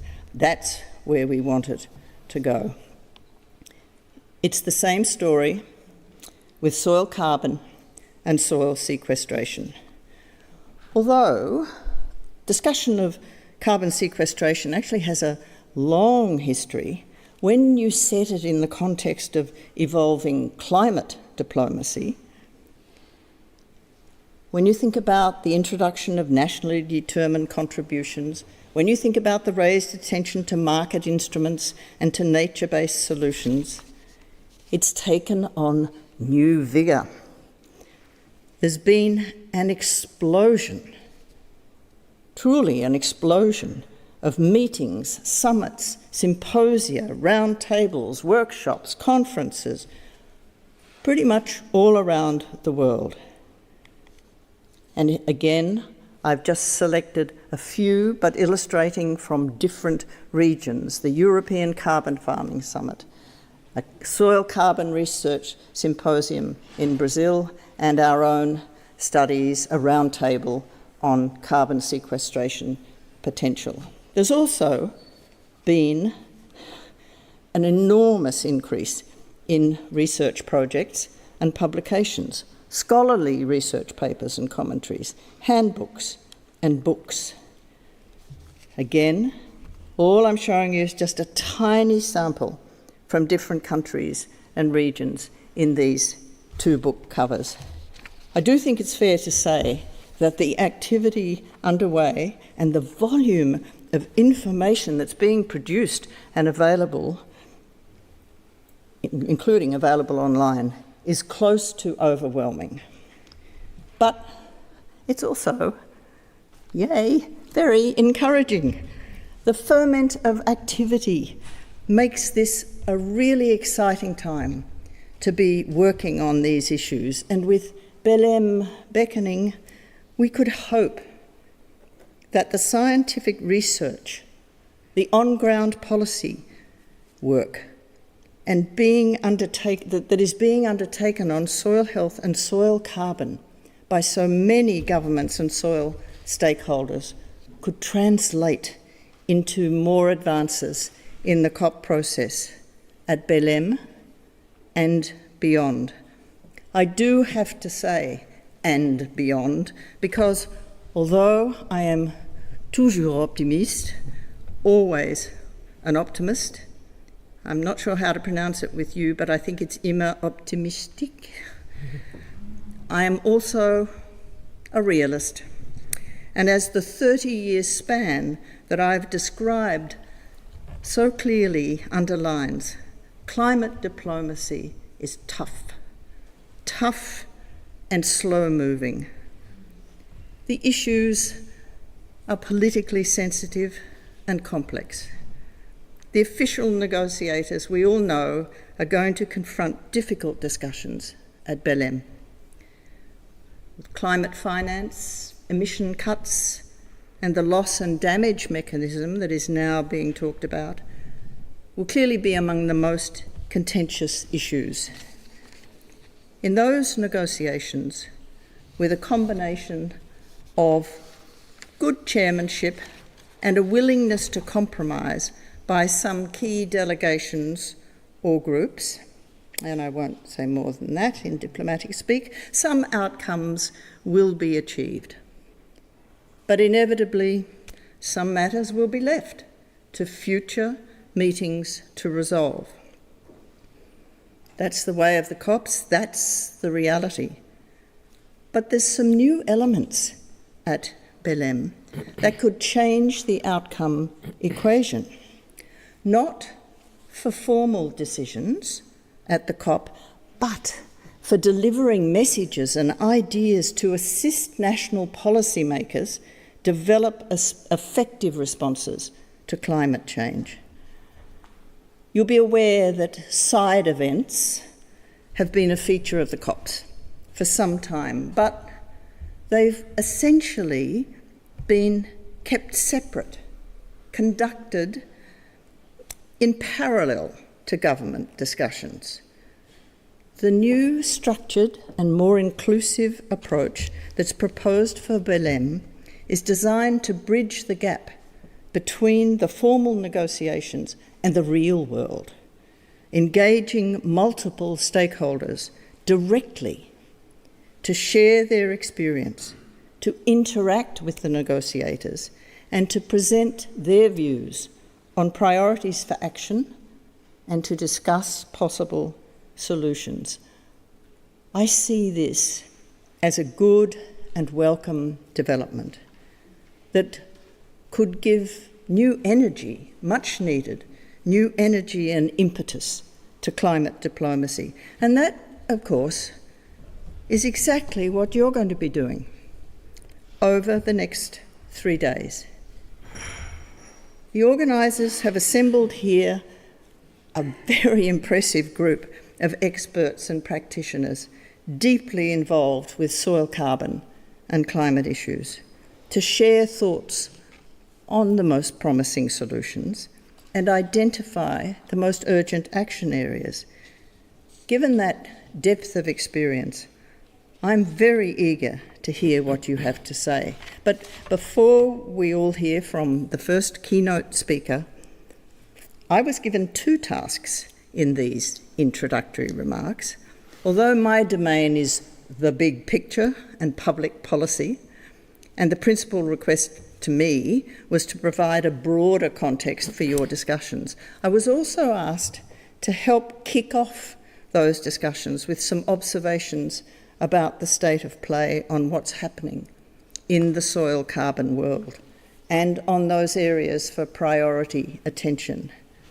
Drawing principally on Australia's experience, and you'll be hearing a little more about that in other sessions, you might be intrigued to think that we don't have temperate soils. We have a lot of dry and arid soils, but we also have regions of temperate soils that are actually larger than, I think I calculated, 5 major European countries put together. So our experience in this area is relevant. So just let me very quickly make some brief observation and pose some questions. The most urgent action area, I think, is measurement, the quantification of changes in soil carbon stores. The broad settings around what is required to protect or increase soil carbon stores are reasonably well known, reasonably clear, but what is much less clear is determining and reporting the actual changes in soil carbon storage as a result of different initiatives, both in terms of reducing the rate of soil carbon loss and increasing the rate of soil organic sequestration. For me, this goes to the heart of your question about possible solutions. How do we know what is working and what is not. There's a lot of effort going into pioneering new measurement and modelling technologies, including improved assessment systems. But our note of caution, there's also an emerging discourse suggesting that measurement cost may exceed returns for many farmers. And I think we must never lose sight of the farmer's need for profitability and productivity.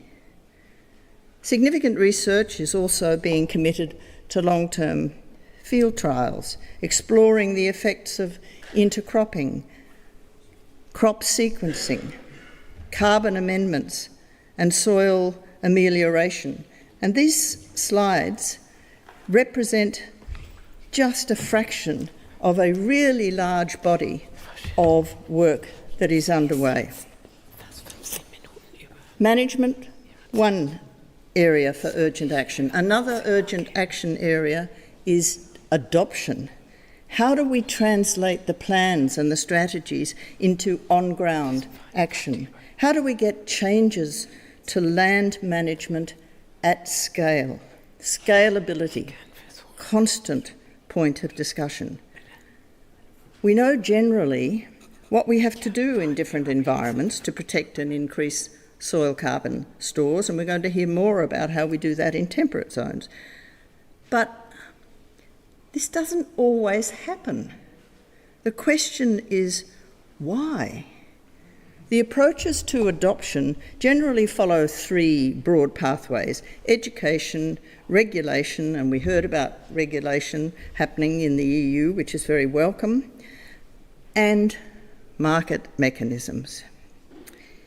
On those market mechanisms and soil carbon trading, a final few words. It is potentially helping because it provides financial incentives for farmers to adopt practices that increase soil carbon. But its actual impact is limited by a range of issues. Principally, I'd say, low carbon prices, high measurement costs, permanence uncertainties, that's a biggie, lack of consistent protocols. So, significant challenges do remain in creating a robust and scalable market.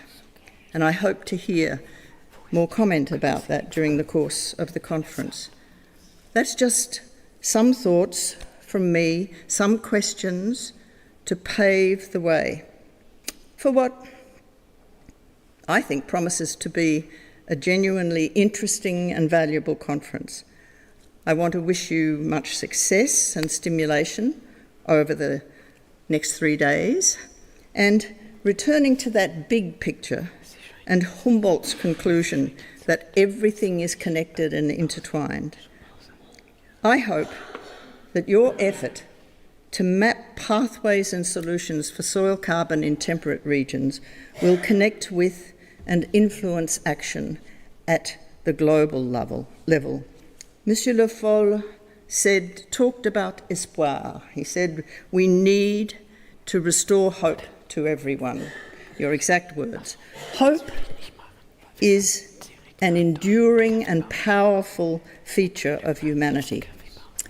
It drives us to overcome challenges and strive for positive action and change for a better future.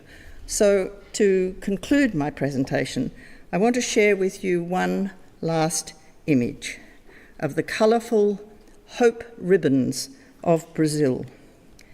These traditional bracelets have fortified and encouraged Brazilians for centuries.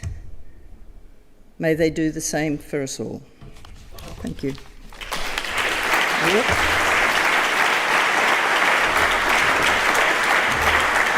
Thank you very much to Penelope Wensley for sharing your optimism. You've given us a fantastic chronology of rising awareness, of increasing scientific understanding and of mobilization of multi-stakeholder groups ready to commit to action. And after our coffee break, we'll talk about what that action can look like. But we will have a slight scheduling change now because we're running a bit over time. So we've determined that unless it doesn't work for Dr. Dawn, yes? Okay. Then we will now go to our break. And when we return, we will hear from Axel Dawn about how we translate rising scientific understanding into concrete action on the ground. So thank you for your understanding and enjoy the break. You'll find refreshments just outside. And do take a chance to look at our posters, which you will find over here. We have a number of different exhibitions, so do take a chance to look at those as well.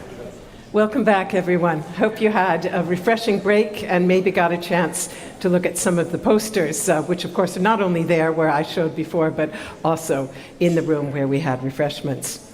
So we were talking before the break about the importance of translating rising knowledge and increasing scientific understanding into action. But what does that mean in practice? That's what we want to talk about now, starting with our keynote and then in a farmers' dialogue and also a panel discussion. And we begin with Germany's Thünen Institute for Climate Smart Agriculture. You may remember that the minister talked about the institute in his remarks. The institute has been analyzing, measuring, and modeling the effects of agricultural land use and management measures on the properties and the quantity of soil organic matter. Here to tell us more is the Institute's Deputy Director, Dr. Axel Dawn. Welcome, you have the floor.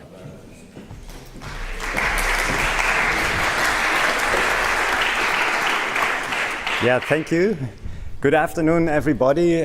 Thank you for the introduction, and thank you for the organizers of this conference to invite me here.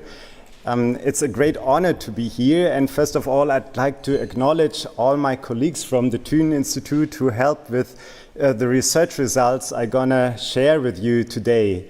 I also want to thank the Ministry of Agriculture, because almost all results I'm gonna present are funded by our German Federal Ministry of Agriculture. Soils are really fascinating because soils are full of life. So in one handful of soil, we have more organisms than human beings on Earth. And it's organisms starting from the bacteria and fungi to the mites and the wood lices to the earthworms. So a huge diversity. And all of them feed on soil organic carbon. Almost all of them. And they eat the soil organic carbon, and they respire it back as CO2 to the atmosphere. And therefore, you could think the more soil life is there, the more carbon you lose because of their respiration activity. But it's not like this. It's a bit schizophrenic. Soil life is also building up soil organic matter, because most of the stabilized carbon that we find in our soils is derived from microbial remnants, necromass. We can also call it microbial slime. That's the soil organic matter we find stabilized in our soils.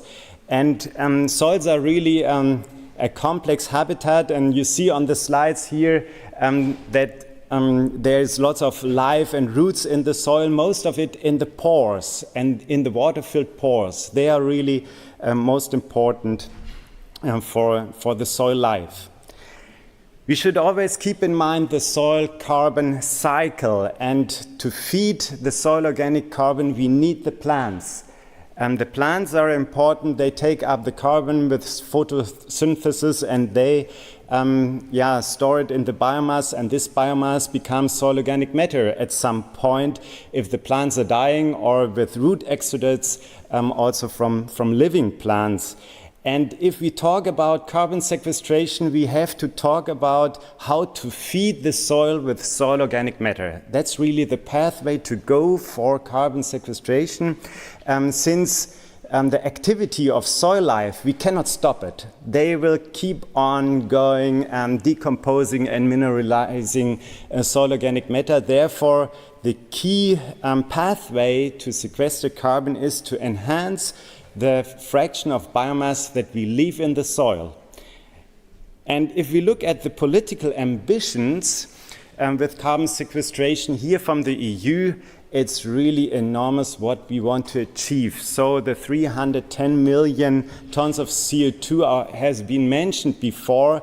This is the carbon sink in the land use sector, including forestry, that we want to achieve till 2013, and it's a doubling of the current sink. So we need lots of effort and more effort than we are doing now to really come to this point, and it's important for climate neutrality. Since in 2015 we want to reach climate neutrality in the EU, and there will be some greenhouse gas emissions that are absolutely unavoidable, and they will be mainly from agriculture. And we need to compensate them, and therefore we have to talk about the carbon sinks. And this morning I traveled from Wageningen in the Netherlands to here because I was at a kickoff meeting of a carbon farming project that we started, funded by the EU, where we talked about these certificates, these carbon certificates in the framework of the carbon removal, carbon farming framework. And we want to help as scientists that these certificates are reliable, but that they are also most easy to achieve, so that the farmers really profit from it, so that MRV is really as easy as possible. Now we come to the reality, and the reality looks like this: the soil. And the soils are really diverse, and these are only a few soils in Germany under agriculture land use, and they're really colorful, and at the same time you see down there they store very different amounts of carbon, starting with such a stony soil with 13 tons of carbon per hectare, ending up here with an organic soil, a peat soil, with more than 600 tons of carbon stored in the soil. And we know about the carbon stocks in Germany and also in Europe and other places because of soil inventories. And our National Agricultural Soil Inventory is really a great source of information on how much carbon is there, where is it stored, and to better understand the carbon dynamics in our agriculture systems. And we started our first sampling in 2012 and finished in 2018. And now we are just in the middle of our second sampling campaign. It's more than 3,000 sites that we visit, that we sample. We took more than 100,000 samples in the first round, so it's a huge amount of samples and work. But it's worth. These inventories are really worth, even though they are costly. And one result is this nice carbon map here for Germany, for the agriculture area. And you see some variation of the carbon, but what really sticks out are the red spots in the north, orange spots. These are the organic soils. These are the peat soils. They are drained peatlands under grassland and cropland use, and they are a topic because here it's all about to preserve the carbon, not to sequester more carbon, but to preserve the carbon. And I'm happy that in the program there will be discussions, and my colleague Bärbel Thiemeyer, as an expert on the peatlands, will join to explain more on how to process with the peatlands. I'm going to focus on the mineral soils. They are down here. They have 5 times less carbon than the organic soils, and there's also some variability due to land use. And here we focus into 2 land use groups, so the croplands and the grasslands, and you see there is some overlap, but on average the grasslands store 30% more carbon than the croplands. And the question is, from here, yes, so can we do carbon sequestration in grasslands? Is there a limit for carbon sequestration at some point, that the soil is filled and nothing can be stored additionally? that was an important question for us, also triggered by this very famous study from Francesca Cotrufo, showing here that on the x-axis the total soil carbon, on the y-axis you see the stabilized carbon that we call mineral associated carbon. That's the carbon that sticks to the clay minerals. And it looks like that you cannot stabilize more carbon than around 45 grams per kilogram. There seems to be an upper limit. And that would have tremendous implications on how to proceed with carbon sequestration. We also want to do a similar thing here and use the same methods to fractionate the soil and use samples from our German soil inventory. And here it looks totally different. So it's really a linear relationship between the total carbon and the mineral associated carbon. There is no upper limit. We couldn't find it. And we also digged into long-term field experiments, and there are more studies out there showing that there is no such upper limit for carbon sequestration. There are so many mineral surfaces in the soil.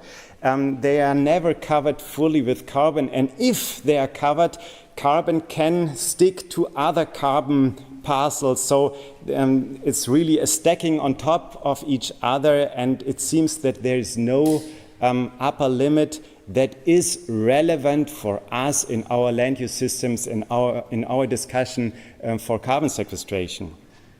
You may ask, yeah, why was it so different in this study from Francesca Cotrufo? Here you see the data points that they really measured. The points that you saw in the other slide are modeled points.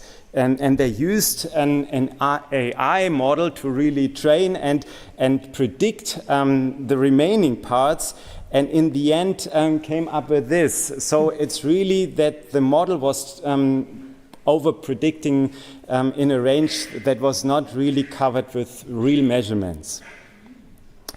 Going back to the land use, we have a third land use here in between croplands and grasslands, and these are the lay arable rotations. These are crop rotations where we have for some periods, 2-3 years, some grass clover, some fodder that are perennial crops. And here we see they have much more carbon than the croplands. So And the reason for it is the permanent vegetation cover. So all year around, we have on grass clover and fodder crops and grasslands, we have a permanent vegetation cover. And looking at an aerial picture of a region close to Berlin here at this time of the year, you see that lots of field sites have no vegetation cover.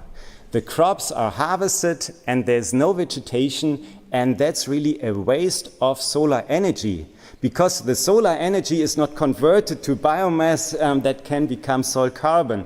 And that's really a problem, and the solution are cover crops. And some years ago we looked into the literature and we compiled all field experiments on cover crops, and it was easy to show if you put cover crops on your field sites, you sequester carbon as compared to a crop rotation without cover crops. And it's really an enormous amount of carbon that you can sequester with this. And I'm really happy also that the farmers in Europe really increased the share of cover crops during the last 10 to 15 years a lot. But as you've seen in the aerial pictures, there is still potential. So I would say we could double the area of cover crops in Central Europe. Cover crops are not all the same, and here we look at the roots of the cover crops. And you see that the roots are really diverse. We have tap roots, we have very fine roots, and the roots play a pivotal role for carbon sequestration, because 1 ton of root biomass sequesters 2 to 3 times as much carbon as 1 ton of above ground biomass, straw or leaf litter or stuff like this. So the roots are doing really a great job, and the problem is we do not know much about the roots of our crops, of our plants, and there's a reason for it. And I brought you some pictures from our lab, how we do root analysis, and it's an awful job because you have to wash the roots from the soil. There is no technology, there's no easy way to access the roots. We really bring the samples to the lab and we wash away the minerals, and then in the end it's hand picking. So each single root has to be picked from the sieve because there are also other stuff on the sieve. It's a time-consuming work, and I'm really grateful to all the technicians and student helpers in my lab working on the roots, because I'm convinced it's really important that we get to know more about the roots. And not only for carbon sequestration, but you can imagine roots are also very important for climate adaptation. If we get deeper roots, they can access deep water during drying periods, so they are really important. Coming back to the crop rotations, I digged out an old field experiment in England that started in 1938 with different crop rotations. And here you see they all started at the same carbon content. Around 1% of carbon was in this field site. And the crop rotation that lost the most carbon over the time period of these 80 years was a very common crop rotation that included root crops like potatoes or beet. The crop rotation that was a bit better was the one without root crops, so without potatoes or sugar beet. But the ones that really gained carbon over this long time period was a crop rotation that included grass clover, so these perennial crops I was talking about. And the best one was even the one with grass and fertilized. And now you can think of where do we have crop rotations with perennials, with these forage crops, with grass clover, with alfalfa.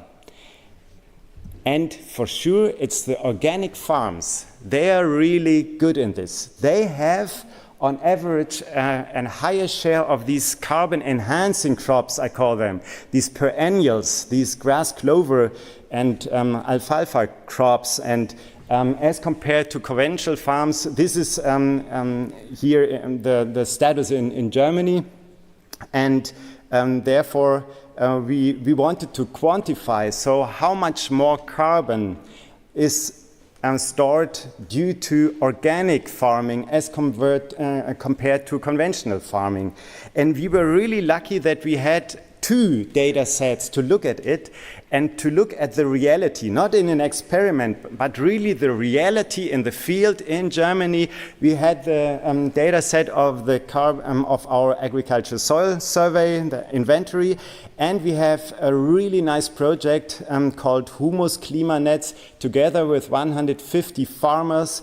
And half of them were organic farmers and half of them conventional farmers. And we had really a huge effort to sample around 900 of their field sites, so another independent data set to look at the results. We were surprised. We were really surprised because after correcting for differences in site properties, we didn't find any effect of organic farming on the soil carbon stocks. So you see here both of these averages or blocks are in the same range. There's no statistical significant difference between organic farms and conventional farms. And that was the case not only in our German agriculture inventory, but also the second data set showed exactly the same. And we were wondering, why is it like this? In the end, we had to come back to plant productivity, the plant biomass. And in organic farms, the yield is on average only 70% of that of conventional farms. depending, of course, on which crop you are growing, but on average, it's only 70% of the yield, and that also means that you have much less plant biomass that is produced under organic farming, and this is because of a lower end supply to the plants. They cannot use mineral fertilizers. We digged into this a bit more, and we looked at it in grasslands, and here we clearly saw if you fertilize the grassland, and this is on the x-axis, if you add more nitrogen to the grassland, you sequester more carbon. These were 7 field experiments, long-term field experiments in Central Europe that we sampled, and it's really an amazingly straight correlation between putting more nitrogen fertilizer and getting more soil carbon. And of course, it's the question, is it a good measure for carbon sequestration for the climate to fertilize more? And we are talking about climate and temperate systems. We talk about systems where we have a high fertilization anyhow. And I can tell you, no, it's not a good solution, because if you only look at the CO2 emissions from the production of the fertilizer, this is here, the mineral fertilizer production, it's in the same range like the carbon sequestration that you obtain. Mm-hmm. So that's an important take-home message. If you talk about carbon sequestration for climate, you have to take into account other aspects like the nitrogen cycle, side effects, leakage effects of greenhouse gas emissions. You need a full greenhouse gas balance.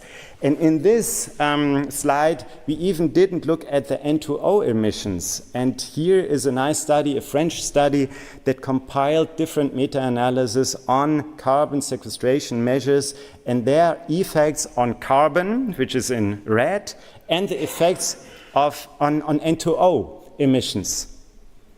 And you see, for example, in the cover crops, it's like this, that you have huge bars for the carbon and only a very, very minor bar with additional N2O emissions. So it looks from this study that carbon cover crops are really net beneficial for climate. If you look at no tillage, it's not so clear. So it can be that you enhance N2O emissions under no tillage, and they offset the positive effects of carbon sequestration. But I can assure you, this is site dependent. This is climate dependent. These are averages. This is only to raise awareness on this issue, but you have to be really careful, and therefore I'm also grateful that we work on greenhouse gas calculators for the farm scale to really take into account the variability of soils that I showed you in the very beginning. What to do in this situation? There is a way around, and the way around are agroforest systems. And the traditional agroforestry systems are hedges. It's really amazing how much additional carbon is stored in hedges or agroforestry systems, and therefore I'm a big fan of them, and I can show you here the numbers. So it's really more than 100 tons of additional carbon per hectare if you plant a new hedge on a cropland. And most of the carbon is in the biomass, and roughly 16% also in the soil. And if you look at this picture, here are the hedgerows compared with forest and cropland. The hedgerows and the forests store similar amounts of carbon per unit of area per hectare. And that's amazing. And most of the carbon in the biomass is really stored below ground.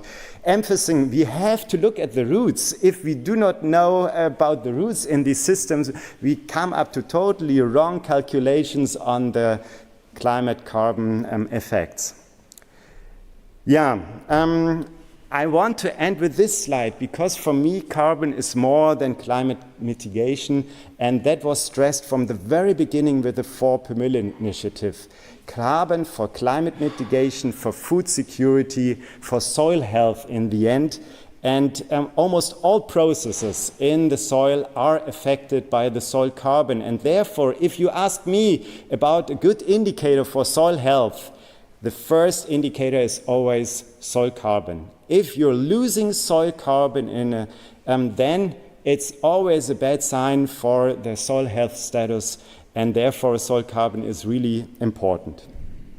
My conclusions, so the political ambitions are really high with the carbon sinks, but the good news is the soils themselves do not impose a limit with saturation on additional carbon stabilization, and it's the available biomass that matters. So at some point we cannot grow more plants. So this is really limiting the carbon sequestration in soils.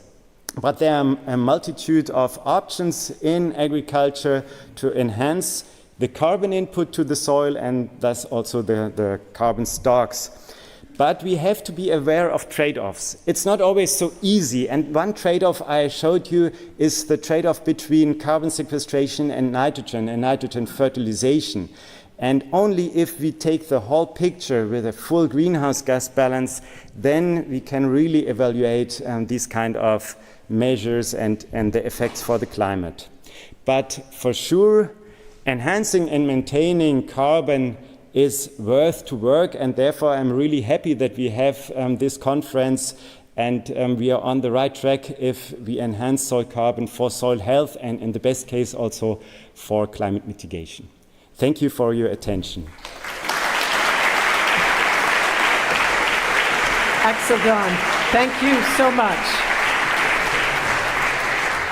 Thank you for a very, very interesting talk. You've pointed out multiple options. I would say it's complicated.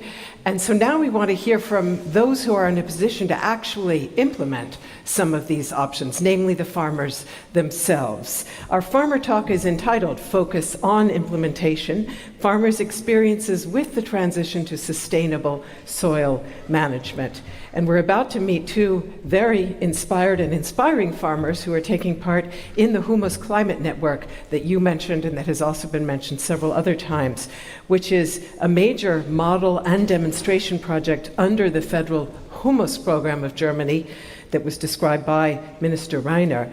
And perhaps you'll remember, and I think Axel also mentioned this, it comprises 150 agricultural businesses, half of them conventional, half of them organic. All are working under the guidance of the Thunen Institute to implement and test measures for restoring and enhancing humus. And the members meet frequently through so-called humus clubs to exchange experience and ideas, and they demonstrate their findings and their experience at field days. So it's now my pleasure to invite our two participants up to the stage, and I will introduce them when they are here on stage. So please join me, Caroline Lübbecke and Niels Tolle. Welcome. And Caroline, maybe you right there, and Niels, you here. Here's a microphone for you. And just a quick hint on language. We are, this is going to be a challenge for my neurons. We are going to speak both languages, German and English, successively. So if you want to have a translation, please do get your headsets ready. And we do have, I think you remember, German on channel 1 and English on channel 2. And now it is my pleasure to begin by welcoming Niels Tolle. He is running a family-owned farm in the state of Hessen that's been in existence since 1846. Hof Tolle switched to organic production methods in 1996. I think that was under the leadership of your parents, if I am correct, and is trying out innovative approaches to sustainable farming on 60 hectares devoted to cropland, vegetable gardens, and animal husbandry. Welcome, Niels. Great to have you with us. First names okay for both of you? Caroline, Niels? Good. Und ich freue mich sehr. I'm also delighted to welcome Caroline Lübbecke, who runs the farm in Remplin in Mecklenburg with her husband, and I was wondering earlier whether the slide was actually Mecklenburg, Western Pomerania, that we had an aerial view of. I think it was Mecklenburg. It was beautiful. So this is also a family business, arable farming only, as far as I understood. But do correct me if I'm wrong. And you focus on practices and technologies to combat erosion and to build up humus. First of all, I should like to ask both of you to present your farms and your own motivation, what drives you in this very difficult job and business, which is agriculture, and to even embark on new paths, especially with relation to building up humus. We will start with Caroline. Don't forget your microphone. Ja, also hier. Es ist an, Sie müssen es nur, ja. Je suis Caroline.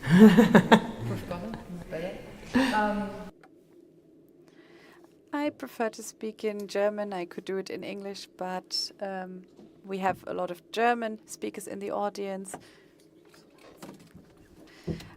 So I will speak in German. So, myself and my husband, we operate this farm. We have been working together for a number of years. He took over the farm from his father.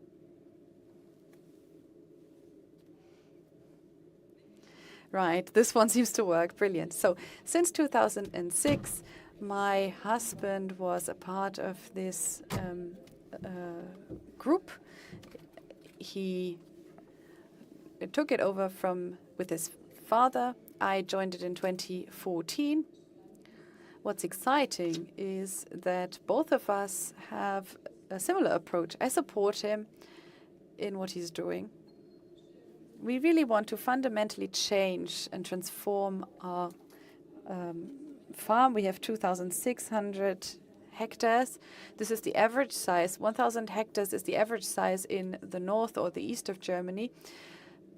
At the time, this was handled by the state organization in charge. So we have one particularity, which is that we have a very specific location. Due to the ice age, we have differences in height from 0 to 0 meters above sea levels, up to 3 kilometers, or rather 120 kilometers. So the ice age really shaped our topography. So I have to carry lots of rocks every day. We moved from the plow that we used for the last time in 2006, and for 5 years we have been doing direct seeding. What's most important? Well, the picture in the middle is something I would like to draw your attention to. We have plots that are very small, but this one has approximately 120 hectares altogether and extends north-south 2 kilometers. So it takes a long time to really work on this field, but we have a surface, which means that we have a distance of 100 meters in addition. You can see it in the image here. There are different heights. So just like our predecessors, we have a lot of erosion. I think this is really shown in the picture here at the bottom left. These ridges can run as deep as 1.5 meters. So this is a rapeseed plot you can see here in the top left. We were unable to harvest because of precipitation. We had to spend quite a bit of money in order to deal with these water-filled ridges in the plot. We had drainage or rainfall, which we used to irrigate. We received EU support to conduct our measures. To prepare for zero till, we try to preserve and retain the water in this area. We had 10 weeks of drought this year, and then we had the harvest season in June, and we had a lot of rainfall, which would have been enough for several months. So these new challenges really mean that we have to change the way we operate. And these are challenges I would like to come back to. Thank you for this brief overview. How would you describe your own motivation, and what role does regenerative soil management play for the climate strategy that Hoftolle has now adopted? What's unique about your approach? My motivation, actually, when I was 18, I moved out from the farm you're just seeing on the picture because I said, working all day, not earning that much money doing so. This wasn't a perspective which I thought was quite appealing for a young person. But getting more engaged with nature conservation, environmental management, I saw the opportunities of leading and designing a farming system and a landscape. So we're not only doing farming, we're also having a big influence on our landscape. And so I kind of got back to the farm. And how long did it take you? How old were you when you decided to return? Quite some time. Guess now 5 to 6 years working in different areas. So it took a little bit of time to really appreciate, what my parents actually built there. And another important factor, which is also a motivation, but also probably quite unique about our farm, that I'm not running this alone. This was one of the important points. I said, I don't want to do it like my parents, like doing all the work by ourselves, but I'm managing the farm with 3 friends and now colleagues of mine. Which is actually part of sharing the work. Of course, we also have to share the, probably not that big profits, but it's a new approach how we can sustain this farm. As you already heard, there's quite different scales we have, Caroline and I. So we are working on 60 hectares of land, a mixed farm. And so you see the motivation to change to more regenerative methods, to engage with soil health and enhancing soil health or soil carbon. The bigger picture is from 2022. And as probably some of you remember, this was actually in our case the 5th year of a European-wide drought. So this was actually the time when we took over the farm and had to decide, how can we develop this farm, which is a pathway into a farming future which is profitable, but also able to take on all these other challenges we face: biodiversity, climate mitigation, climate adaptation, and so on. So we were right in feeling the changes in actually climate and weather. So we started, what can we do? And probably now the next slide. So it's a little bit drier, my presentation here, but quite important because here you can see our farm climate strategy, and right in the middle, I will not go into detail about everything on this graphic, but in the middle you can see as a short-term measure or implementation and testing stage measure, regenerative soil management, which is, of course, as we already heard, a quite big set of different measures we can apply. But the important point about this graphic is that it's more or less in the core of everything that we do. As we heard before, the soil is our foundation for everything. And I'm quite hopeful that we will sustain a land-based agriculture for our food production. So everything else we kind of do in terms of climate adaptation, climate mitigation is based on a healthy soil. And above this, regenerative soil management is like a Schweizer Armeemesser, a multifunctional tool. It's army measure. Nice. Thank you. Because it tackles so many dimensions of adaptation. Because it doesn't matter whether I have in the next year an issue with drought and heat waves or heavy precipitation. When I have a healthy soil with a high carbon content, I'm kind of better prepared for the next extreme weather event. And this is the reason it's so central in our climate farm strategy.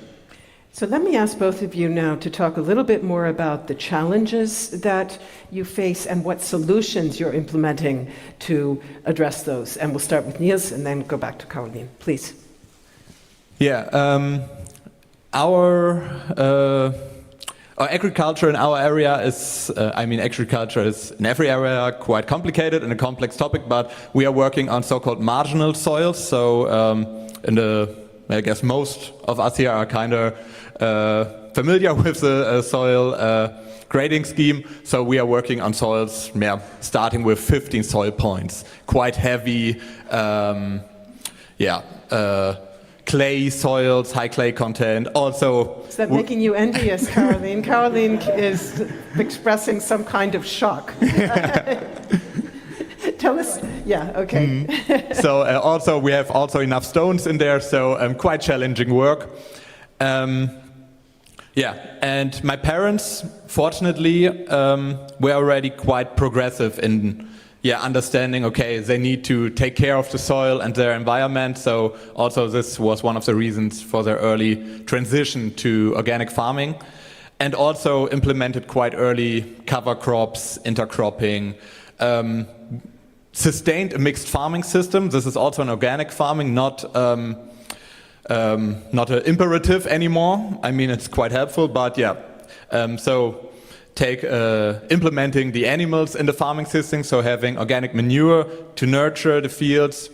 So we were already doing quite a lot. So we were starting from a high level, so to say. And this is the reason, of course, there's still much to do concerning increasing soil carbon. For example, cover cropping, it's getting more difficult. So for me as a farmer, or for us as farmers, it's always an economic decision. For example, this year, okay, the cover crop is in the soil, but no rain. Nothing is happening, and probably I paid a lot of money for some sowing material that will probably die in the soil. So these are the two perspectives we have to face, and as it's quite complicated on our soils to actually get a good yield, and also the prices are a next topic for our yields and for our goods we produce. So we are looking into diversifying our farm more, so we are less reliable only on the arable cropping. So these are probably the 2 Say points. one word about what that would mean, in what direction. Actually, weather-independent income sources. So, for example, we are quite lucky concerning our location. We are in a touristic area. So, for example, on-farm gastronomy with a small cafe and direct selling of vegetables. This is an approach we can do, but only because we have this location and quite a proximity to the city. So it's always have to fit to the individual farm what you can do. Mm-hmm. Thank you very much. Now back to Caroline. You were mentioning earlier that you had to switch or convert, which you decided to do together with your husband. What are the most important challenges that you faced or have been facing, and what are the solutions that you consider to be promising? Well, soil, as Niels said, is the means of production for us. Unlike you, we have 1,200 hectares, and the number is 8 soil points. So we also have clay, and we have a difference of 40 in some plots. It is difficult to have proper soil management there. We try to optimize it. 620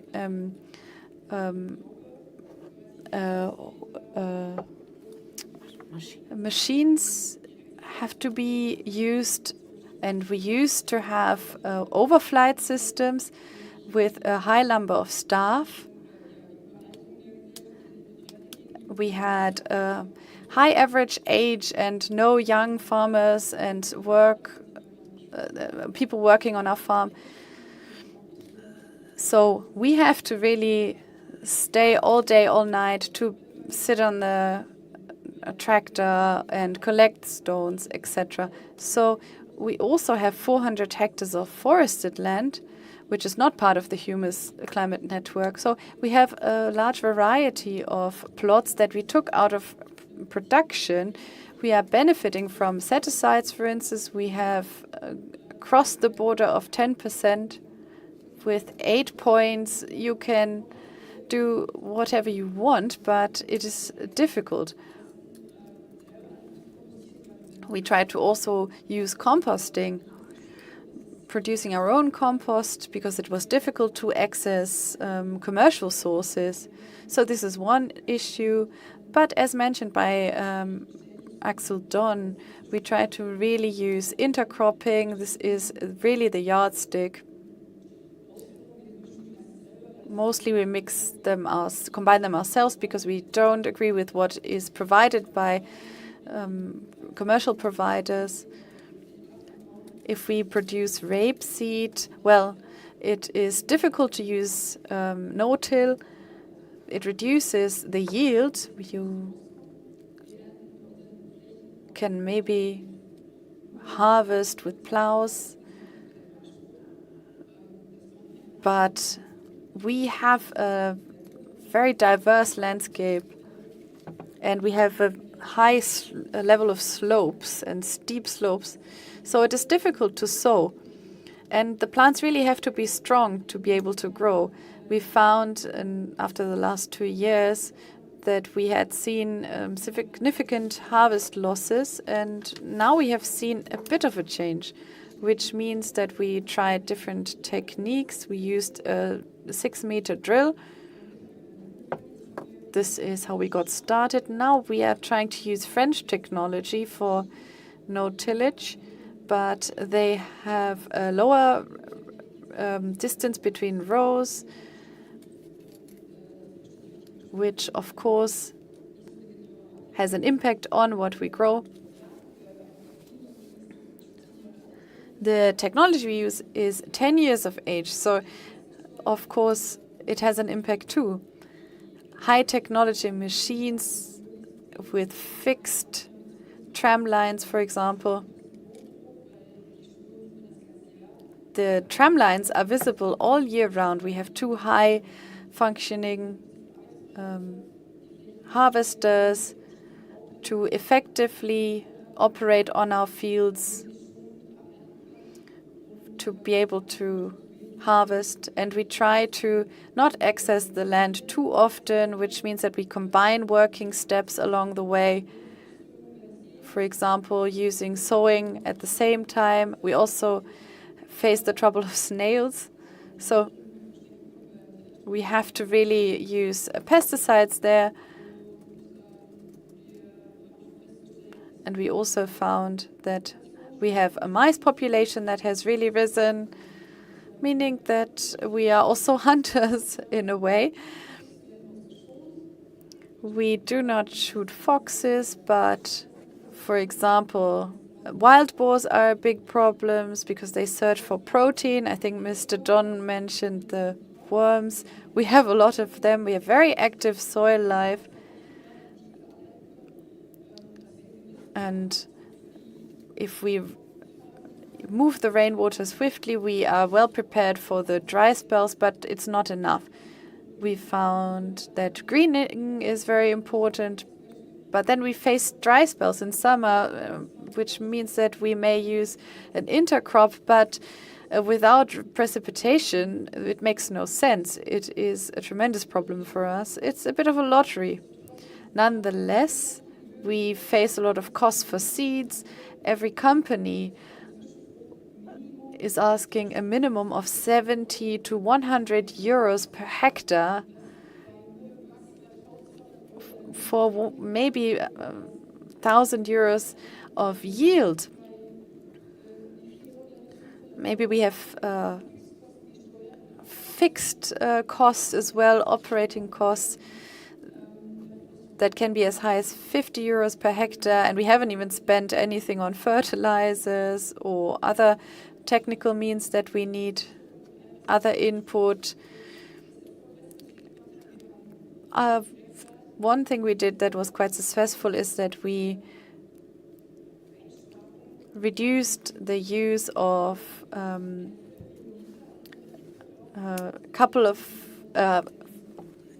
we reduced the use of diesel. So we are saving there. Obviously, that reduces the yield too. So if I put less into the soil, I have to face the reduction in yields that Niels mentioned. But of course, we also have to pay our debt to the banks. So nothing is for free. We have loans for our children that we have to face. We don't know if it will be enough to have intercrops or to grow corn. We have a number of diverse cultures that we grow, covered by the support through CAP. But of course, we are worried because we are fearing that there might be a shift in politics. If there's a new system from 2028, there is no returning for us. We can't go back. Technology is not as advanced that it can operate on our plots automatically. One more question. What is your sort of judgment? What is your assessment of the last few years of running the project? How do you view your own approaches, how you run your operation and humus formation in terms of its effectiveness? In other words, do you think it made sense, or is it too soon to tell? Well, the first 2 years, well, we had to do a lot of organizational work, and in the beginning we faced some additional troubles, but now we have the project with intercropping and corn or maize. We have projects that we can fund via the network. Nonetheless, the results haven't come out because we haven't done the harvest yet. So if I have maybe 30 wild boar on the plot and then I have some dogs and hunters coming in, well, we have, for example, the field day on the 24th of September. Feel free to visit our website to look it up. Well, we will present our farm there, and you can have a look at the demonstration plot. What I'm trying to say is that it is not matured enough. We have to continue our observation. We have 7 years for the first project, and I think it's not long enough. It needs to be extended. So this is a sort of prospect that I would like to share with you. Axel Don mentioned it, the soil inventory. I just mentioned the picture earlier. It randomly was conducted 12 years ago and 2 days ago. So we are very much looking forward to the results. What happened compared to, if you compare plowing to no-till. The results are not out yet, but I do hope that they will give us some more security as to what's going on. We know that the soil is more alive and that there's something happening that is visible. But we have these problems due to the ice age that was relevant in our region. So it is a long and slow process. What you are doing with agroforestry, that is a whole different story. And it is an interference with the structure of the soil. Given the historic preconditions we face, it is difficult to implement that where we are. We have 70 hectares of arable land that is a protected area. So I am not allowed to use pesticides, plant protection agents. I'm not allowed to use mineral fertilizers. And there's one project we are doing that Axel Don mentioned, which is clover grass. And then we have 400 hectares of the flora-fauna habitat area. So we have protected species, which means we face certain restrictions in terms of management. That is something that we have to take into account. We are not allowed to use herbicides, and limited use of insecticides is only allowed.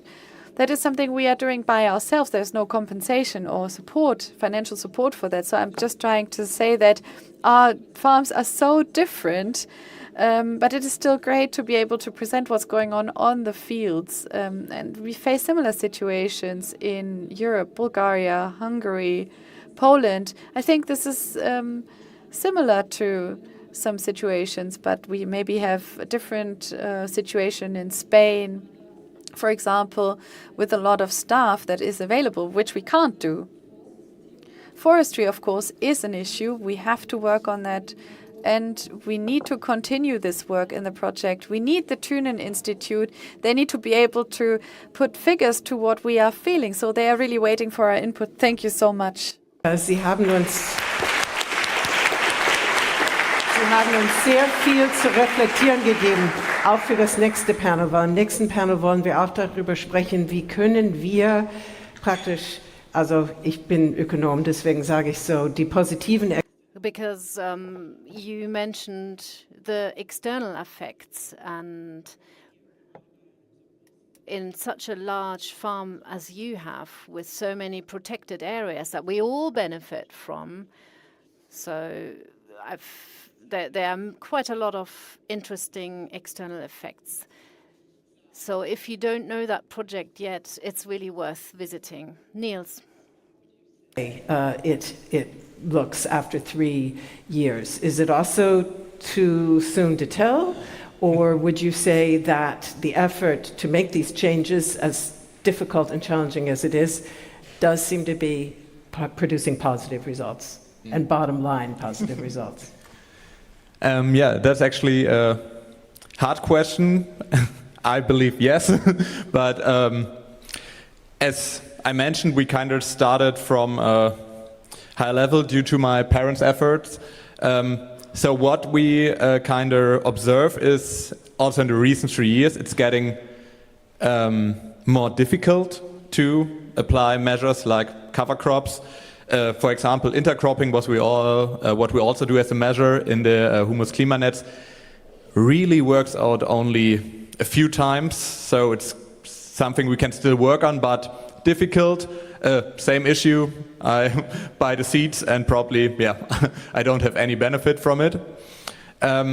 Furthermore, the more systemic or transformational adaptation or measures we're implemented were agroforestry, and as Carlin said, you always have to look at the individual farm, what makes sense to apply and probably what not. Also for us, as a kind of smaller farm, we were struggling with agroforestry because despite all these obvious beneficial aspects it has, due to the lack of economic perspective, especially in the short term, because probably my walnut trees will work out in 8 or 10 years, but this is also still quite under an uncertainty whether they survive or not. But till that point, I have to make investments, I have to invest more time and work without actually getting an economic or direct economic return. But of course the beneficial aspects for my fields in between the agroforestry stripes and also for agrobiodiversity are so big, also scientifically based, proven, that we said, with this support from the humus climate nets, we could implement it. So I'm still convinced it was a good idea to do everything of this, but it's not easy. That's what we need to clarify, and that there are different economic situations on the farm, and where I have to check, what can I afford to do and what not under the current circumstances. Thank you very much. We could take a few audience questions. So if some of you would like to pose questions either to Caroline or to Niels, and if you want to pose them to Caroline but you don't speak German, then I'll be happy to translate. So here in the middle, the gentleman with the blue shirt. And there was one as well. Let's bundle a few since we do have several, which is great. Please. Thank you. What's the relation to the 3 friends you were talking of? That interested me. That's for you, Oh, actually, I was going to bundle, but go ahead. Okay, I can do this quick. Really, it's a little bit like a Bullabü, so a quite romantic story, more or less. It's Pippi Longstocking's place where she lived. Thank you. So they all have quite a similar, probably a little bit scattered biography like me. They were all kind of left our village where we grew up, did different things and kind of returned and said, we want to do something meaningful. We want to do something that fulfills us. And this was the basis actually on which we said, probably taking over this farm of my parents, preserving also what they achieved, That was also a big part of it, and yeah, designing this together as a team, so to say, and also probably creating a kind of nice environment for our children. So a friendship, and now like colleagues. Of course, it sounds more romantic than it is. There are also some new challenges arising with this, but yeah, so in being short. Sounds like a utopian television show, probably much too nice to ever get produced. I think we had one here. Roland Kröbel, Agriculture in April, Canada. I'm wondering... Nein, bitte doch, weil sonst hören die anderen hinter Ihnen nicht so gut. Yeah, es funktioniert. Now it works, yeah. Perfect. I'm wondering, do you see a role for livestock in your farm system for fertility transfer or nutrient transfer from one end to the other? Yeah. Well, I can answer it for our farm. Yes, definitely. The livestock, especially, of course, the cattle, are an important part of our farming system, as we are also integrating them on the arable fields, so in the cover crops. And so, of course, these are, let's say, a little bit more difficult to manage fertilizers than mineral fertilizers, especially in timing and so on, also with changing weather patterns. So when I don't have enough water, also my mineralization is not taking place. But definitely the cattle are still one of our main tools, actually, to keep our fields fertile and actually produce crops and food there. Sie haben kein Vieh. Würden Sie sich da... You don't have any animals. Are you thinking about it? Well, we have a certain experience with that. We used to have chicken feces, but that was bought in the Netherlands. That was in my early years. I think it's an ethical issue that we are procuring manure from animals from the regions where they are produced, and then we are spreading it. I don't really have enough stuff for that, and also it's not an exact science. Now we have an exact technology. Our fertilizer machine works really well. We've just invested in a new one that complies with all the new rules to maintain the fertilizer ordinance. And as Niels has just said, when it's about the point of time when the fertilizer is available, so the release of the nutrients can come at different times. If we have 10 weeks of drought, it might be too late for the ripening of the corn on wheat. So we said we are reducing fertilizer use. We reduced the plants by 75%. The herbicides, I know very well where you can make savings because I used to work in that area. We also reduced fertilizer. We only use it where necessary. We have our own drone that works with an infrared spectrum to record the biomass level. A colleague of ours made those recordings, aerial recordings, so we only have to put out fertilizer where there's a need. And of course, it's new technology also has its pitfalls. So if you don't control that, if you don't have the human control, you can run into problems. But we still have certain limitations. For example, a robot could not really drive across the fields because we have such a varied topography. So, but the door is open, and we like to try out new technology. But with little horsepower, you can't really work. I think electric vehicles are still something for the future. But we have set ourselves up for the future thanks to the Ministry of Agriculture in 2020. Through a funding program, we refurnished our asbestos roofs, and we installed energy-efficient drying machine from silos. So with the electricity that we are generating from our roofs, because I haven't got a wind power or I'm not allowed to put that up in our protected areas, but from our roofs, I can produce electricity that I feed into the grid, and some of it I use myself. So we managed to get rid of the drying device, and we are now using our own electricity. And yeah, that's quite an important fact, and that makes it. We are at the edge of the village, near the graveyard. There are some our buildings that have all been modernized, and it's a clean way of working, as effective as possible.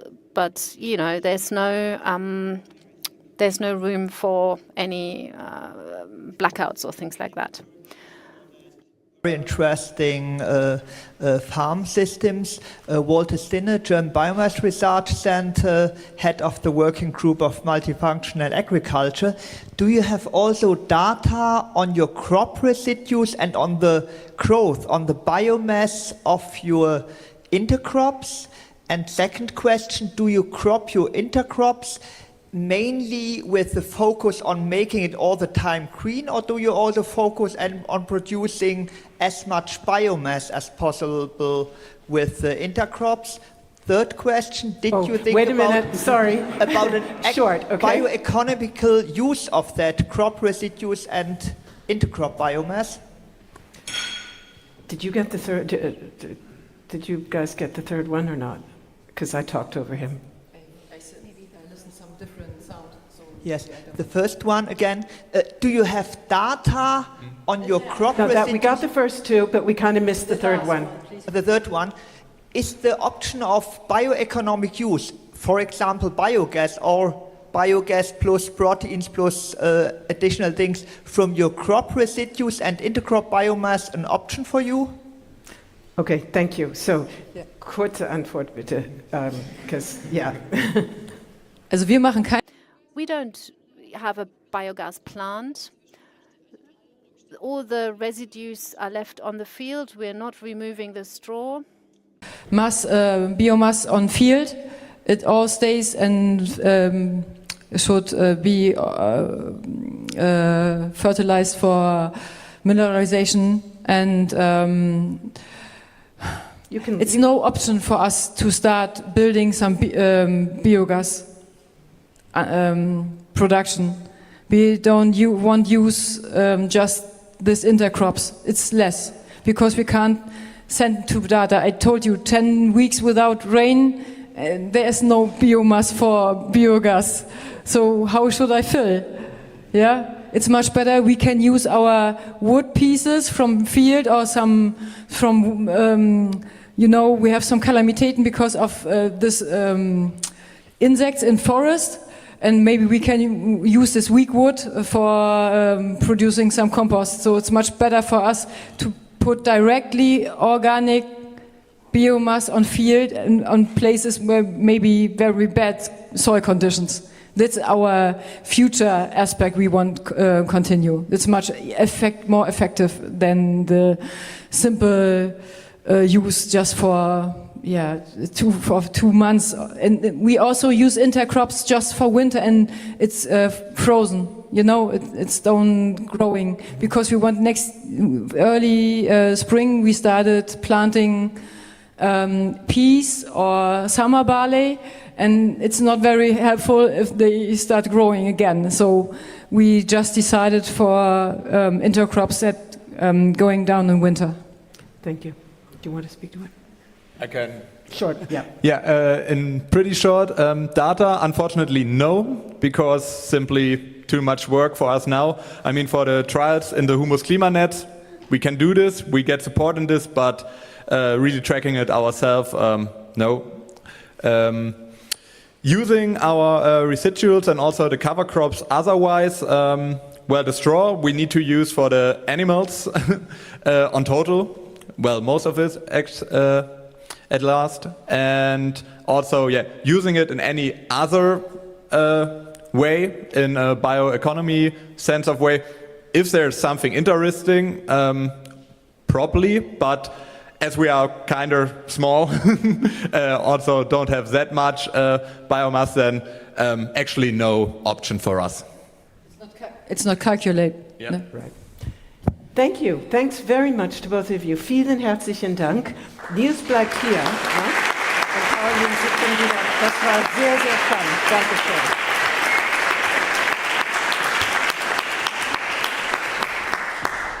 So in a moment, we are going to pick up on what we've just heard with a further exchange, and basically Niels is staying on now in his capacity as a consultant, because he is not only a farmer. I thought you didn't have enough time, but apparently he has enough time at least also to do some consulting, so he will join us in a dual role. But what was clear from what we just heard is that many farmers are already playing a dual role. They produce our food, and at the same time they are stewards of the land, and they are playing a major role that benefits all of us in climate change mitigation, biodiversity protection, and water conservation, as well as preservation of beautiful landscapes.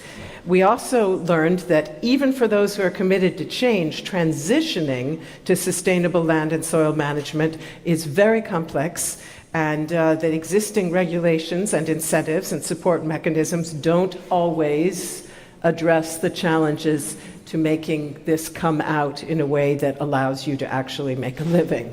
So during this panel, we now want to explore best practices that deliver benefit to farmers who engage in building up humus and soil organic carbon. And we're going to ask what policies and frameworks can shape effective incentives going forward. So once again, also, we look forward to hearing from you, dear audience, in the latter part of the panel. I'm now very pleased to welcome our panelists. Emmanuel Peter is Environmental Policy Coordinator at the European Commission's Directorate General for Agriculture and Rural Development, DG Agri.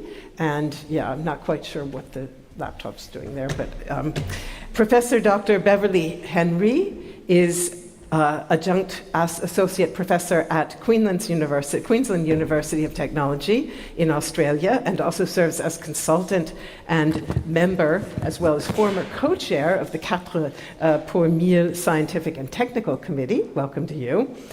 Dr. Elisa Vainio is Research Coordinator for Regenerative Agriculture at the Baltic Sea Action Group in Finland. And Aaron Scheid is Coordinator for Agriculture and Soils at the Berlin-based Ecologic Institute, an independent think tank for environmental research and policy analysis. And Niels is jumping in for Diogo Pinho, who unfortunately had to cancel his participation at short notice. So many thanks to all of you for being with us. It's great to have you here. And I will begin, if I may, with questions about benefits to farmers and best practices, and starting with Elisa, because BSAG, as I understand it, actively supports regenerative farming. So tell us briefly what that means for you in Finland, because there is no single agreed definition on this, and also how the farmers that you work with are benefiting themselves, if at all. Yes, thank you. First of all, I'm really happy to hear that in this conference we really discuss about soil health in addition to soil carbon, and that comes to regenerative farming, which we are indeed promoting in our carbon action initiative. Well, it's regenerative farming is like more holistic, way where we try to revitalize the whole ecosystem. And today it has been mentioned already a couple of times, these like 3 benefits of soil carbon, which were climate mitigation, of course, biodiversity and land restoration. But I would also like to add here water protection and the protection of water bodies, because we have Baltic Sea. I'm from Baltic Sea Action Group. It's badly eutrophicated, but this is also a risk to all our water bodies, that they will be eutrophicated.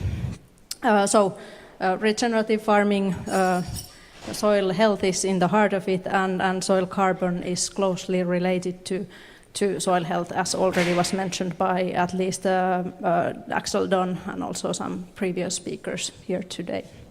Our farmers have told us that they really see the improved resilience, improved yield, reliability, and also the reduced need for inputs, for example, the external inputs. So they see that there is also better efficiency for the inputs that they use, and growing, that they feel that the work that they do feels more meaningful when they have this a regenerative approach, the whole farm approach, and more holistic approach towards the farming. Thank you very much. Meaningful is exactly the word that Niels used when he talked about his friends.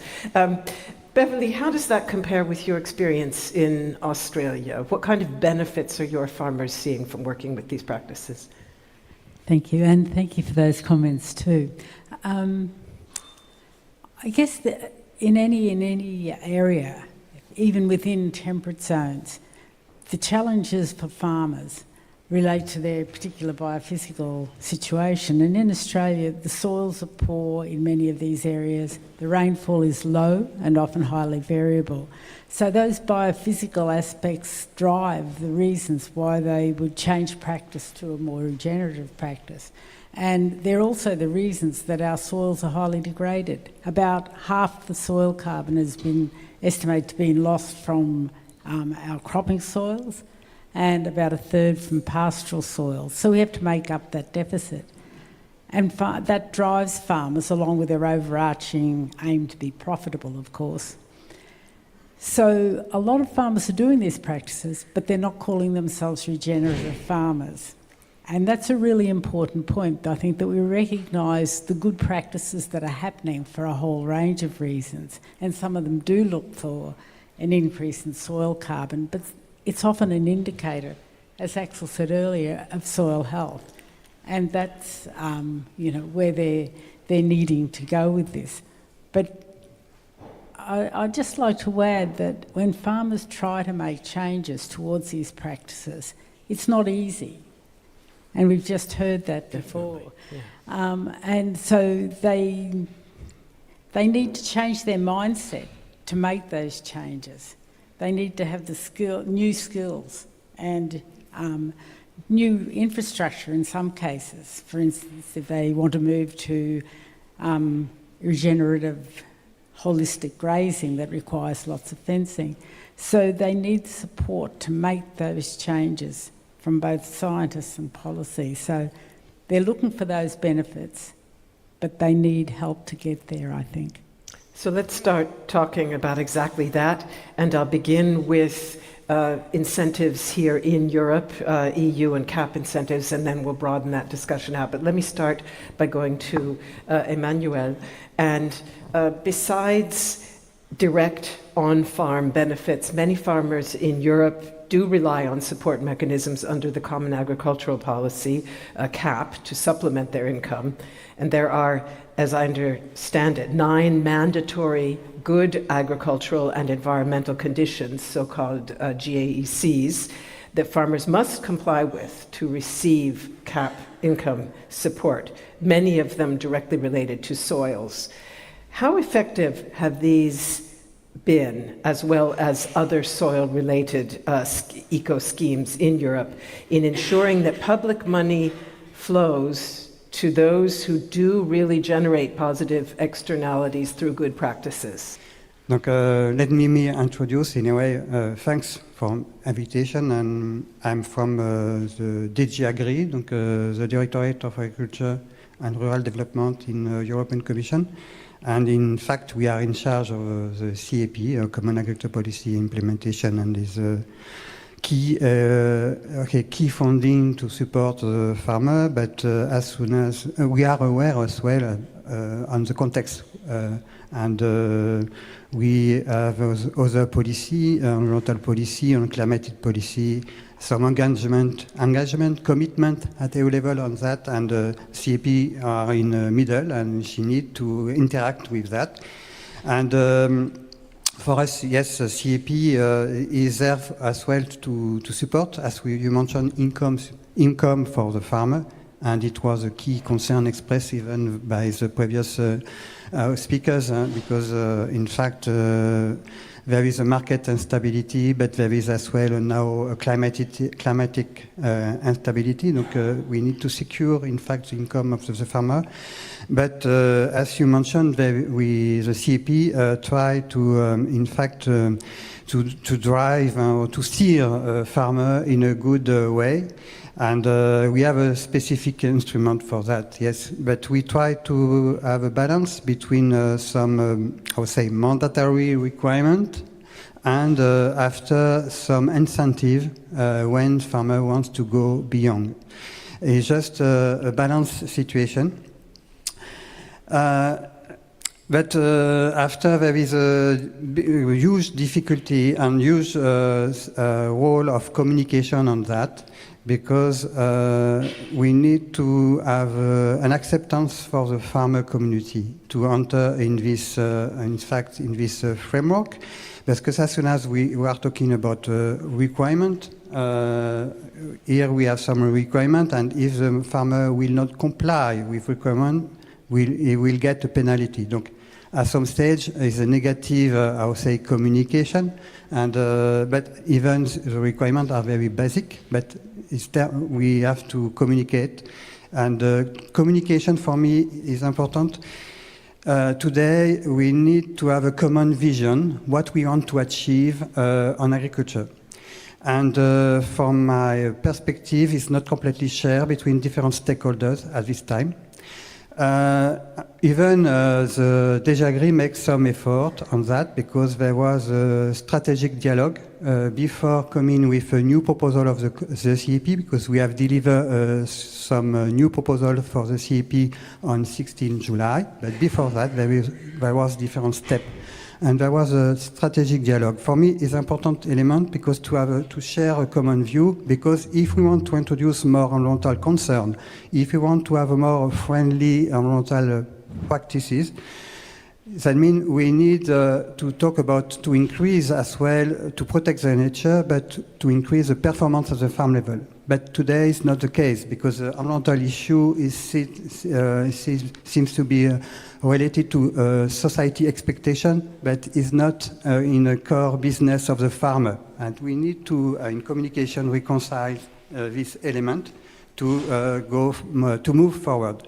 And after, as a Commission, the perception is a top-down situation. But for us, we need to have a member state involvement, and today is a very clear case, because we got the ministers, the federal minister, there is some program and with some posters, and for me it's a key element to see there is as well at member state level as well commitment to go in the same direction. And we need to associate as well the farmer union is a key element. And today farmer union, okay, are more in the perspective of food security and to produce more and to continue to produce as it was in the past, because for us it's important to keep the market.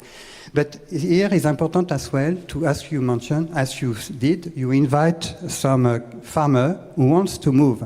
And we know there is some front runners in Europe, and we need to keep their voice as well, even at EU level, to listen them and how to go further step with them.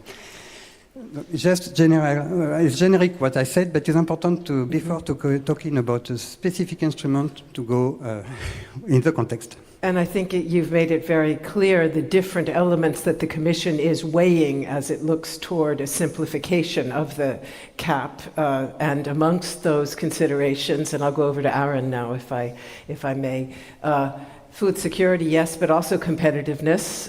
Competitiveness is the buzzword in Europe at the moment, as we know. So, Aaron, what is your take as we look toward some alterations on the CAP? The Commission has talked about trying to make it, to simplify and make it more flexible. What do you see as the greatest potential for a revised CAP to incentivize farmers to engage in sustainable soil management? And are you concerned that the currently proposed changes go in a problematic direction? Let me first reiterate and then come back to your question, because I think that's important to understand the role of the cap, but also the role of other mechanisms like market-based mechanisms that can have on climate-friendly soil management practices. I want to come to market-based. Yeah, I know. I don't touch on market-based, but to reiterate. Yes. And we heard this before. Healthy soils are the basis to secure agricultural productivity and the food value chain behind it. And the good news is that most of the farmers knows this. So they know that working on degraded soils is not a good option. The problem is they lack the tools and the funding streams to do that transition towards climate-friendly soil management practices. And for that, we need a good policy mix. And I think the key question is now, and as a scientist I like questions, is how can we make climate-friendly soil management practice a core element of the agriculture business model? And here exactly we need this policy mix. And part of that policy mix is the CAP. With its more than 300 billion euros for this legislation, that is a big ship that can drive that change. But the role of the current CAP is really mixed when we look at climate-friendly soil management practices. And what we see is, and we're just looking at this assessment that the Commission did recently on climate mitigation, what they did, and you can challenge the methodology they used, but that's not my point. And what we see is that the biggest potential they see for soil carbon is on crop fields. But what we don't know, and this is what the Court of Auditors tells us, and also other publications, that we don't know anything about the effectiveness. We don't know anything about the effectiveness of these agri-environmental climate measures and these eco schemes, and this is a problem. And I think here, and now coming to your question, thinking about the next CAP reform, we need to get better to understand what do these measures on the ground. So they need to be targeted and they need to deliver impact. And if I say impact, what I don't mean is having MRV systems every square meter measuring what the farmer is doing. Impact to me means we know from science and from practice what this measure can deliver. And this is the basis for the funding. So keeping really this nature of activity-based funding through the CAP, I think this is where the potential lies. And coming back to the flexibility question, yes, flexibility is great. And I think flexibility for farmers is good, but they need the guidance. And that's what they also want. They always, when I talk to them, they talk about flexibility and guidance. And I think that's the key. We need these two things, not just the flexibility. And we should not confuse flexibility with do whatever you want and you're the expert and it should be fine. That's not what we should understand. Aaron, short follow-up question, if I may, and possibly a naive question, but we've heard so much today about all the different things we're measuring and modeling. Why don't we know more about how those measures are working in practice? Yeah, I think you asked the wrong person for this. Emmanuel. But maybe to quickly give to finish my thoughts. Yeah. But if you think of all these measures that we need to look at, the CAP and the CAP budget is clearly not sufficient, especially now when looking at the next reform and the MFF proposal, and we maybe see a decline in the agriculture funding.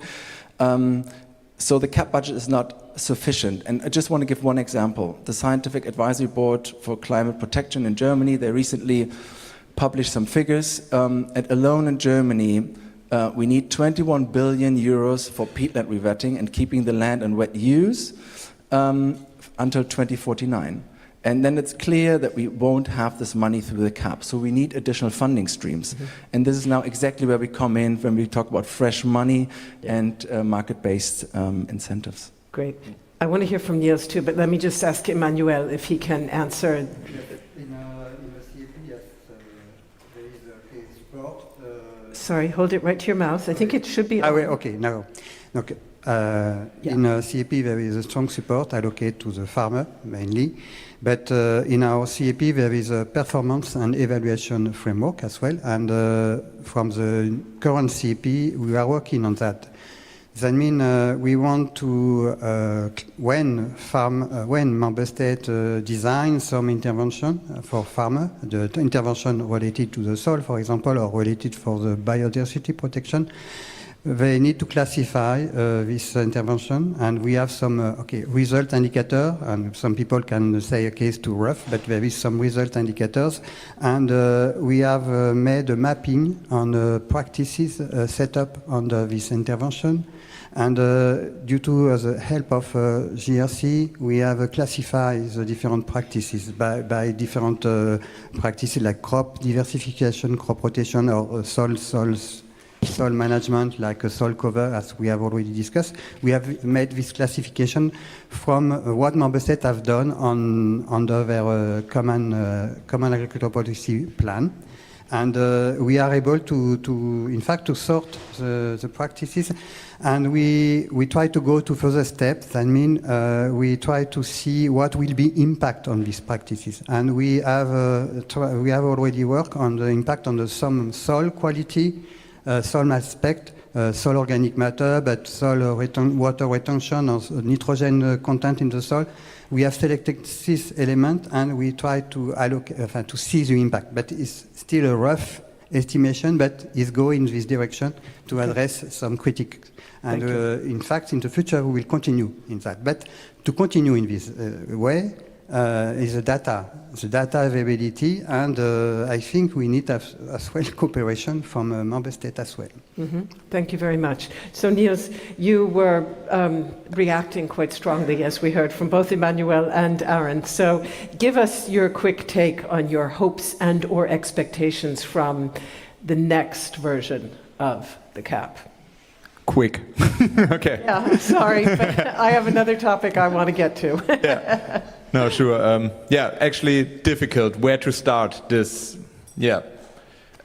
quite influential topic, which, even so decided at quite another level, influencing us so much as farmers. Flexibility and guidance was actually a nice idea. This would be great because we need more flexibility in the measures and new approaches we apply at our farms. As we mentioned before, it's quite individual what is necessary at the individual farm and the individual landscape. On the other hand, we need somehow planning security, and this is quite difficult in these insecure and dynamic times. I mean, agriculture was never simple, but it wasn't ever as complex as today and keep evolving and changing at a quite quick pace. So don't ask me how to do this, actually. I probably wouldn't sitting here if I knew it. We as farmers need somehow more space, also more time again to be creative and kind of deal with these new challenges that arise. But this is quite difficult when after 12 hours or even more of a work day, you're not going inside and thinking, okay, how can I tackle climate mitigation, adaptation, biodiversity enhancement, and so on. So somehow, getting a little bit of work off our shoulders, that would be great. You need space, you need flexibility, and you also, as you said earlier, need reliability. So, three things that don't always go together. I'd like to use the remainder of our session to talk now about carbon farming and about what role soil carbon markets can play as a lever for delivering a win-win that boosts environmental sustainability and farmer livelihoods. So starting with Elisa, if I may, how would you rate the suitability and effectiveness of aiming to incentivize regenerative practices by engaging farmers in selling carbon credits on carbon markets? I think it's largely depends on what is demanded or what is measured. And touching this discussion about why don't we know things, What we have learned in our 5-year experiment in Finland, together with approximately 100 farms, is that maybe carbon farming is also, or should be like holistic, or maybe situational approach. So exactly how Nils just said, you need to know what that specific field or specific parcel is actually needing, and you need to adapt to different weather conditions like throughout the growing season. So just by doing one practice in the beginning of the growing season and then leaving it like that, or so maybe this works because this should work on paper, doesn't necessarily work. Well, yeah, coming back to this, what is then demanded and what is being measured in to create a carbon credit. Do we, for example, take into account the preventing carbon loss, or is it just about adding carbon? At least in Finland, which is more in the boreal zone, of course, and this is a temperate conference. But there are soils which have more carbon already in the soil, which have more organic content, and there it would be very important also to keep that carbon in the soil. This was also mentioned already today. There are possible benefits I see in this, is that already now this carbon removal certification framework already requires positive impact on biodiversity at the same time while the soil carbon is increased. So depends on how this is implemented, it can also be towards regenerative farming.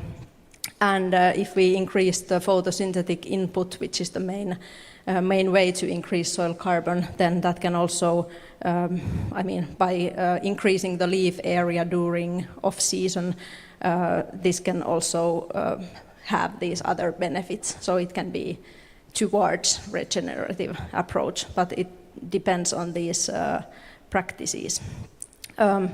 Also, there are more complicated issues in this. Like if we increase the efficiency in the farm, like the efficiency, more yields or better efficiency in using the external inputs, and then combined with the price development, like what are the prices of the raw materials, somehow, it depends on how everything goes, if it is beneficial or not to the farmer, like financially. And there are also other questions, like do we leave the risk totally to the farmers? What if the carbon is not, they do all the measures and then there is no carbon addition? Do we pay something in front and then more if actually the carbon is increased, which I feel that might be a good solution for this. Then if the carbon is increased in the soil, whose carbon is that? So there is this whole value chain and the government who all want to count the same carbon. So it's a bit complicated. And some of these issues were already raised in this recent position paper by climate farmers. Like they wish, or there were these recommendations that we should have like outcome-based metrics that are actually reflecting the whole dynamic ecosystem and ecological complexity, and also about this that we should have these financial models where we can actually deliver earlier payments to the farmers. So these are just some issues that I want to raise here, but maybe more questions than answers. Again, very, very, very complicated. Should we all just take a moment to think about Caroline's fields as the rain comes down? We're in one weather zone with Mecklenburg-Vorpommern, not really with North Hessen, as far as I know. But perhaps this is falling on your fields too, hopefully. So, Aaron, what practices would you say are most amenable to inclusion in carbon farming projects, especially when it comes to environmental integrity and potential greenwashing practices? Because there's a lot of room here for fiddling. Yeah, that's an important question, and that's a question we asked ourselves in a study we did for the Environmental Agency in Germany to understand which tools are suitable for which climate-friendly soil management practices, looking at action-based and result-based measures. And to make it really quick in the study, on what we found is that measures that are rather complex, dark green, working on a landscape level, involved with high costs, are usually more suitable for result-based measures because they're usually additional. So we don't have that double funding issue with regards to the Common Agriculture Policy. And there's also a low risk of reversal, because once a farmer goes into a complex measure, like agroforestry systems, then the likelihood of abandon this is rather low. And so I think these are two key criteria. There are others to reflect on this. And what we found is looking at these measures, that especially peatland rewetting and keeping agriculture and keeping the land in wet use through paludiculture, agroforestry system, and also traditional agroforestry systems like hedges, and also the conversion from arable to grassland, are measures that are very suitable for result-based tools. And the other measures that we looked at are more management measures, so that are decided on a yearly basis. And these measures are more suitable for activity-based finance, like we see through the Common Agriculture Policy, like some of them were highlighted in other presentations, like cover crops. Because here we always have the risk of the double funding issue, because they're already financed. There's a possibility to finance through the CAP. And we also have the risk of reversal. And this risk is a risk of the farmer. And that's something we should always acknowledge, that this burden that we don't want to provide tools to a farmer where he carries the risk at the very end. So I think this is very helpful in getting a deeper understanding on a measure basis. But still, I would also like to urge to not only think on a measure basis. We really need to think on a landscape level, especially when also considering carbon farming, because it's not about the carbon alone. It's really about these other environmental aspects, biodiversity, water retention, and so on. Mm-hmm.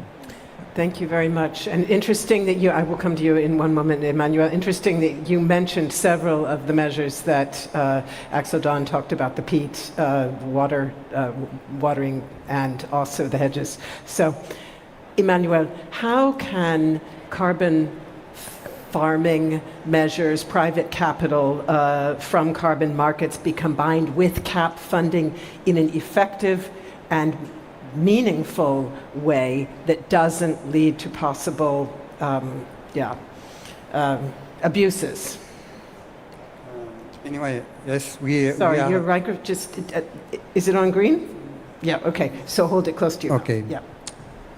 We are following this carbon removal certification scheme. We are in cooperation with DG Climat, donc is the leading this. Can you speak as loudly as possible? It's quite loud now. Yes. With donc we are involved in this carbon removal and carbon farming because we are in cooperation with DG Climat, donc, who leads this file.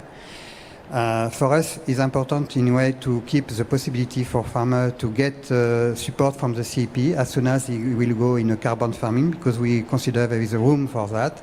And in the future CAP, yes, as it was discussed, do we need to pay based on action or result basis?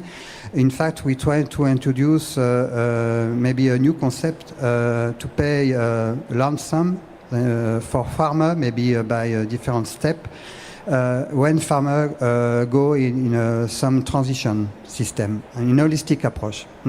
Maybe under this holistic approach, we can include carbon farming, or we can include as well maybe other concepts like regenerative agriculture. Even it's not so mature in terms of regenerative agriculture, but we are aware of the fact that this holistic approach.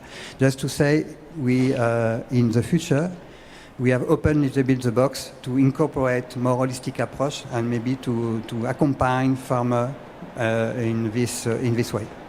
Thank you. Niels, do you actually engage at Hoftolle in projects that generate carbon credits for carbon markets? Is this something that you're doing? No, we don't. As we heard also in this round, I think Elisa summarized the issues pretty well.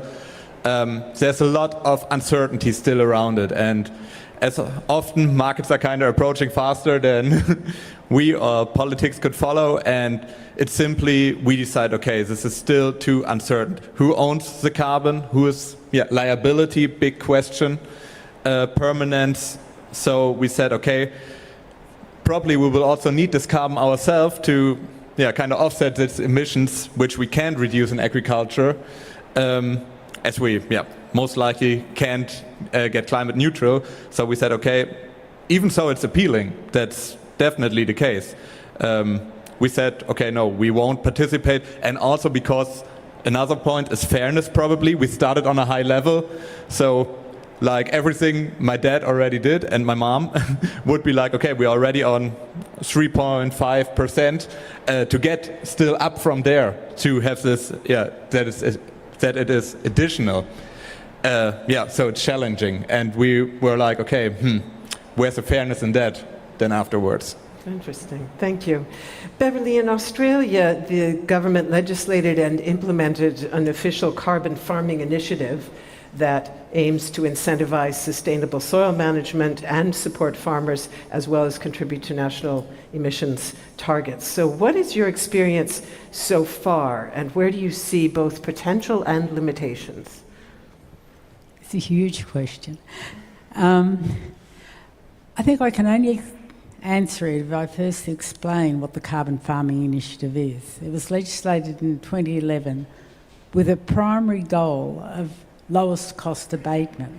That's what the government wanted because it counts soil carbon in its national inventory in the NDC, and its plan later for 2050 net zero actually planned for quite a sizable contribution from soil carbon, something like 20% of the abatement needed.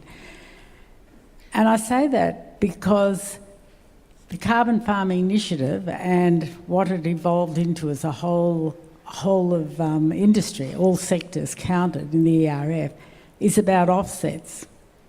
So if you're going to generate offsets, you've got to be aware of those issues that Nils just talked about, of additionality, of being able to measure accurately, of permanence, and the other integrity standards. Because if you can generate a credit for some carbon, but unless it complies with those integrity standards that you need, so that it represents real and additional and permanent soil carbon removals from the atmosphere, it can't be used as an offset. So that's where the government started.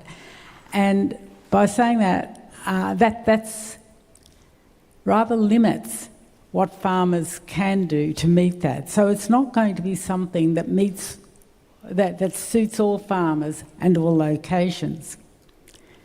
That doesn't mean that farmers whose property or whose personal goals for their farm, the loss of flexibility that comes from a permanency obligation, that they can't engage in carbon farming if that's sequestering soil carbon. They don't.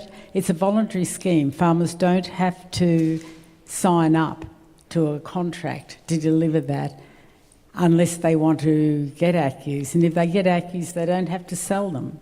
They can use them for insetting against their own emissions, which is a really important issue. Mm-hmm. And a lot of farmers do. Other farmers say, well, I don't want to sell them because there is a risk of reversal. I don't want to be in a situation where I risk having to pay back money that I've got for soil carbon. So that and the fact that it does require a big outlay to do that baseline measurement. And it's something like $30 to $100 a hectare just to do that baseline measurement. And you may not actually sequester carbon. And even if you do, you're probably not going to be able to get a return for 5 years, maybe 10 years, till you can detect and attribute that change. So you have to look at it in that situation. Now, because of those circumstances, you'd say that although the Carbon Farming Initiative has sort of generated about 140 million tonnes of abatement in terms of tonnes of CO2 and ACCUs, up until 2023, from a starting point for having soil carbon methods back in 2014. So in that 8 or 9 years, there were only 2,000 credits issued, 2,000 tonnes of CO2. You'd have to say, no, it hasn't been a success. Mm-hmm. But over that time, what we did learn was that methods can be improved. They can be made more usable, they can be made more accurate and take into account developments in science and measurement technologies. In 2023, 250,000 ACCUs were issued to a couple of projects worth about something like 5.7 million US. So it is significant. So we've learned a lot in that time. Success has it been successful?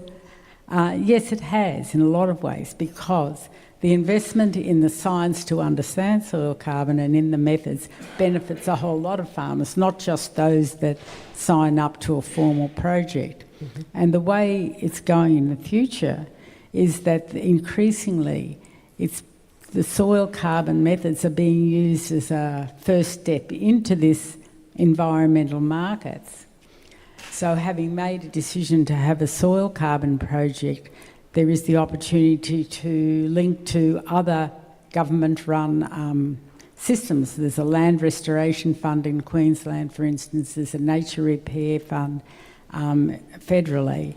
And you can piggyback on that and get additional funding. So it won't suit everyone, but again, there's a lot of benefits for the amount of soil carbon that's in the soil, or some amount of organic carbon that's in the soil that doesn't sort of get a carbon price put on it, if you like. And if I could just add one small point. Another benefit that comes is that the buy-in from outside, from private companies, is also helping to extend the knowledge and the database on soil that we've got and how that's translated. So, a big sale of properties was made last week. What the buyers said was they want to make more money, of course, but they want to diversify in order to be more climate resilient. And they want to step into the carbon market. And by doing that, they'll be taking measurements and, we'll learn from them. It'll suit them. They're a big conglomerate. Mm-hmm. But for them, it might be very, very profitable. But for most farmers, it won't be a river of gold. Mm-hmm. There may be small nuggets of gold down that river somewhere, but it won't be a river. More artisanal than industrial. Sorry, that was rather long. No, thank you very much. I had to put it in the context. Thank you. I would like to open for audience questions. So if we have a few audience questions in the room, here's one in the middle row over here. Wait, yeah. Yeah, hello, good evening. My name is Rolf Sommer. I'm one of the leaders of the Humus Klimanet from the BLW part. I want to complicate the issue a bit further with two topics. The one is what's happening after 2030 when, and Niels, you actually touched the issue when we will, and Axel showed in his graph, we want to reduce the emissions from all sectors, including agriculture.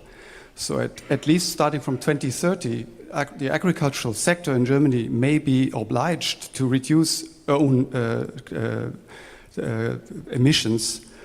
And that means starting from that point onwards, they may not be in a position to sell CO2 sinks as in terms of certificates.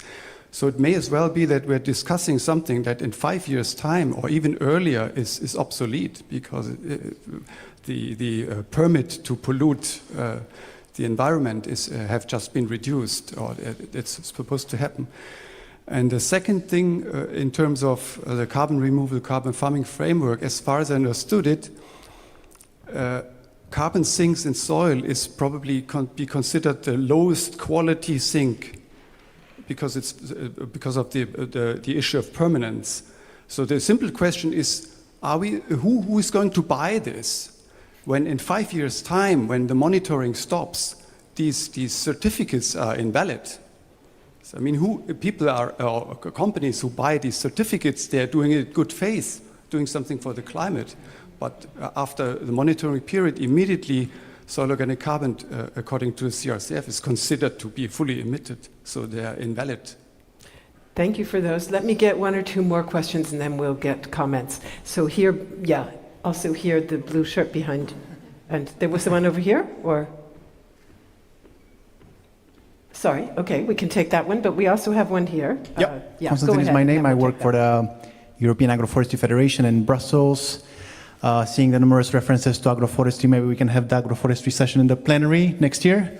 No really interesting points mentioned in the discussion. Out of curiosity, Aaron, because I think we're aligned on many topics, if I may. Do you see any space to maybe draw inspiration from the support system in the area of forestry, where they offer subsidies possibly for 15, 20, 30 years, and implement this in the agricultural sphere, where we have, we still rely on short-termism, right? Up to 5 years maximum, 5, 6 years. Maybe for Niels, a question about bureaucracy, because I think this is also, as you mentioned, heavy burden for farmers. What would you expect possibly from the next CAP or the CRCF, for example? We heard one of the, in another discussion, we heard one of the bottleneck for the uptake of a tree planting scheme in Denmark was that the application guide has 20 pages. Yeah.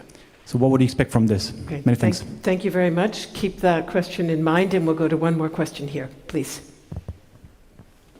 Thank you very much. Aaron Jones, European Commission, Joint Research Centre. Just a couple of reflections, really. One on your comment about why don't we know if measures are effective? Partly is a lack of data collection, simply, and a lack of harmonised approach to collect and test soils across the EU. So that's why the Commission's been investing in a soil monitoring law. And so we will know in the future that these measures will become more and more effective. And the soil monitoring law is also a long-term commitment, so it'll go beyond the 5-year comment that was just made on certificates there.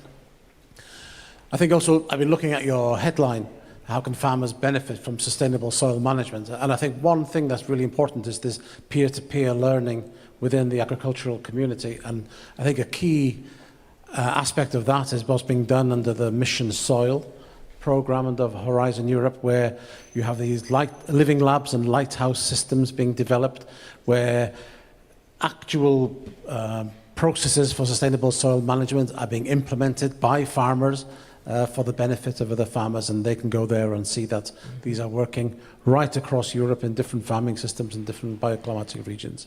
So I think that's a key aspect to bear in mind. Thank you very much. Thank you very much. And that, of course, is also the objective of these humus clubs and humus program here in Germany, to share best practices horizontally amongst farmers. So Niels, two of the questions were for you, basically, one about the bureaucracy and the other one about, although this is really for several people on the panel, I think, who's going to buy these things? But go ahead and take either one if you want to. Okay, probably concerning the bureaucracy.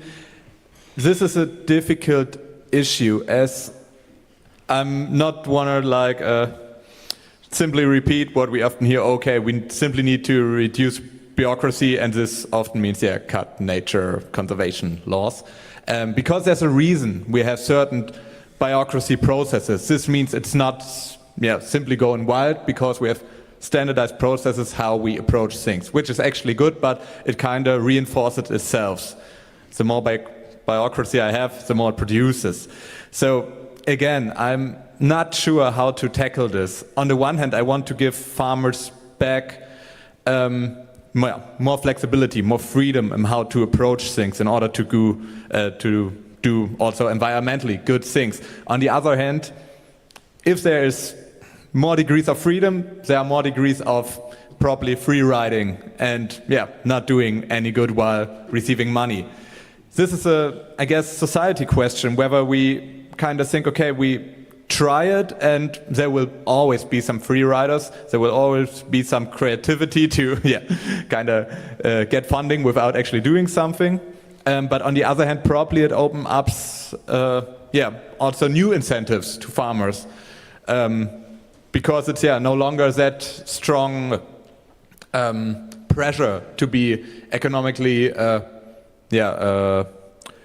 profitable and to gain more freedom to experiment with your fields and your nature. But this is probably also hopeful thinking only. Thank you. Aaron, thoughts about the question, really either one, agroforestry, whether there are lessons learned that could be applied in soils, and then secondly, the question of who's going to buy these things? Yeah, learn from forestry. I think that's a good point, because what I very often hear is, why don't we make result-based measures into the CAP and fund them within these 5 to 7 years? And I think that's a bad idea, because having this funding cycle of 7 years is not suitable for result-based systems. It takes much longer to create these results, so the CAP is not suitable here. And that's why I was talking about agroforestry system really being fit for other systems, result-based measures, carbon markets, potentially other funding streams. But even stronger would be a combination of these two. And I think here we are really in the infancy of the discussion on the two systems of CAP and carbon markets and how they can actually reinforce each other and use these strengths of these two systems to actually implement these high impact, very complex but also high cost measures. To make these really a business opportunity also for farmers. And I think this is a research area where we need to dig into very quickly to understand the potential of these two systems, because I don't think it's simple. I mean, CAP alone is not simple, and carbon markets are not simple, and combining these two is probably even more complex, but I think there is really something to gain there. And this is also something we are currently working on to try to flesh out some ideas on how these two systems can actually work together. And the second question on the demand side, the demand question for these CRCF units, which is one of these questions we keep asking since years.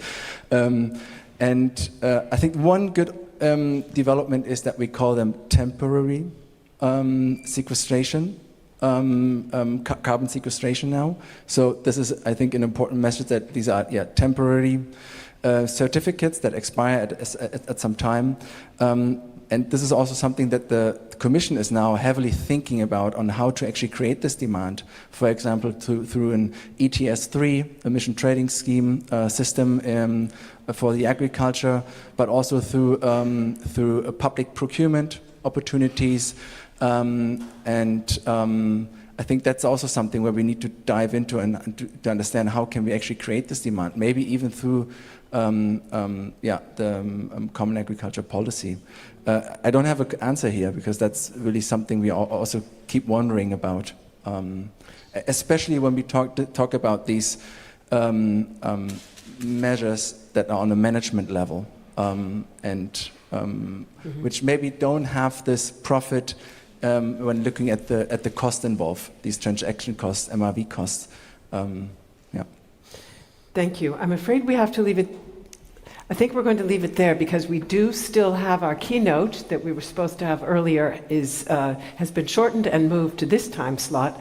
So I would say there's a lot that we could still discuss, clearly, and I would have loved to hear more on all of these points, but I'm going to say we draw a line there, and you have 2 more days here at the event to pick up on some of these very valuable themes that all of you have brought into the discussion. Let's give them a warm round of applause, please. Thank you so much. You may take your seats. And we now want to actually come back to the question of the private sector role. We heard earlier in the day, if you'll remember, from UNCCD's Hutan Basiri about the importance of opening space for creative solutions to boosting soil resilience and potential for carbon sequestration, and that the private sector has an indispensable role to play in that connection. Our next speaker is working to leverage business engagement as leader of the platform One Planet Business for Biodiversity, which is an initiative of the World Business Council for Sustainable Development. And this new platform is dedicated to scaling regenerative agricultural practices. So Stefania Avancini joins us online today. It's a pleasure to welcome her. There she is. And the floor is yours, Stefania. Thank you so much for inviting me. I'm very sorry I can't be there, and I was listening to the end of the very engaging conversation and technical conversation you were having. So I know I missed a great learning opportunity, but so distinguished guests, thank you very much for giving me the opportunity to share quite of a practical view of where the private sector stands on financing the agricultural transition that contributes, of course, to improve soil health, carbon sequestration, and the private sector has embraced the term of regenerative agricultural farming practices. Let me see if I can share my screen. Sorry, I couldn't test it before. Let me know if you can see my screen. Yes, we see it. Thank you very much. Perfect. And don't hesitate to interrupt if you have any questions. But maybe we'll keep them in for the end. I'll try to share our perspective of what can private sector actors do to finance the transition and drive more sustainable soil management. Or what probably you need to know about myself. So I'm Stefania Avancini. I'm a director in the Agriculture and Food Pathway team at the World Business Council, and particularly I'm the director for a coalition called One Planet Business for Biodiversity. Here you see the 27 members that compose this coalition. This coalition was founded 5 years ago because ag value chain players, especially off-takers, had really understood their impacts and dependencies on nature and had understood that they were exposed to supply chain physical risks and supply chain shocks, and so on the need to invest in what they called probably supply chain resilience or landscape resilience. We would love them to move there, and their role that they can play to influence the transformation of agricultural models that regenerate natural capital without depleting it. They have really rallied around the term of regenerative agriculture. Here, I won't go into details because you know it very well, but these are some of the arguments that we push on what's the need to invest in agricultural models that regenerate natural capital without depleting them. And on this slide, this is probably one thing that is important to note. One of the first track record that we had, which was important, is if we're actually trying to also advocate to move from a practice-based to a results-based farm management system and so also rewarding schemes. The first thing that we need to know is we need to align on the key environmental and socioeconomic impacts that off-takers want to incentivize farmers for, and so collect the data and aggregate the data at the supply chain level and also reward farmers for. And one of the first things that we as a coalition did collectively was align on the what. We align on the principles, and here you see in this wheel on the 10 key impact indicators. That's probably one step. I know that probably in the room there are many more knowledgeable scientific experts that could say this needs further refinement. And of course, we very much also follow then the legislation like the Soil Monitoring Directive or the Nature Restoration Law or the CRCF, who can actually contribute to drive that, to streamline. But that is, I just want to emphasize that this is for sure a need from the industry. If I need to invest in future fit agricultural models, the first thing I need to know is what impacts do we want to measure and reward farmers for, and how do we align those public and private incentives for that. This is more also for my industry players, but it's important to move beyond the carbon lens. So this is something that we always tell them. There is no net zero without a holistic approach to agriculture. So we need to not only look at carbon, which is today what is mostly monetized in companies, because there is an incentive scheme to decrease greenhouse gas emissions. And so to share so that you're aware of today, the trade-off between different agricultural programs is often made based on the carbon per ton of emissions reduced and how much it costs. And these are how today agricultural programs investments are made in these companies. What's probably also most important to tell, not only to the private sector, but also to public sector, is that there is a positive business case when we're transitioning to regenerative agriculture. And so this is just one example, but there are many others of case studies that have been done to really showcase the net positive profit impact also for farmers. And I think this is important because also to convince, there is clearly an investment and a financing gap in agriculture. And we need to repurpose also some of the existing funds, attract also sometimes new funds, but most importantly, align public and private incentives in comprehensive farmer financing package. What's probably important for you to know is, which is the million-dollar question, is there a clear investment case for value chain actors, so companies that are off-taking the raw material, to invest in agricultural practices that regenerate natural capital? They call it regenerative agriculture. I would say, if we want to be very blunt, the answer is not yet. There starts to be some arguments, but they are not yet extremely economically tangible for companies to take a decision on the amount of investments they need to allocate on this. So I'm just going to cite a few so that you are aware of the supply chain resilience, and so the exposure to physical risk, price volatility, and the need to invest in supply chain resilience, which we're pushing more and more companies are understanding that supply chain resilience means that you're investing in landscape resilience because you need to achieve impact at a large agricultural scale.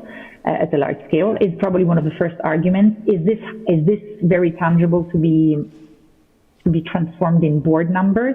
Not yet. So I can, for example, even though I'm citing here a case study that has already started to put a number on what's the opportunity to invest in supply chain resilience.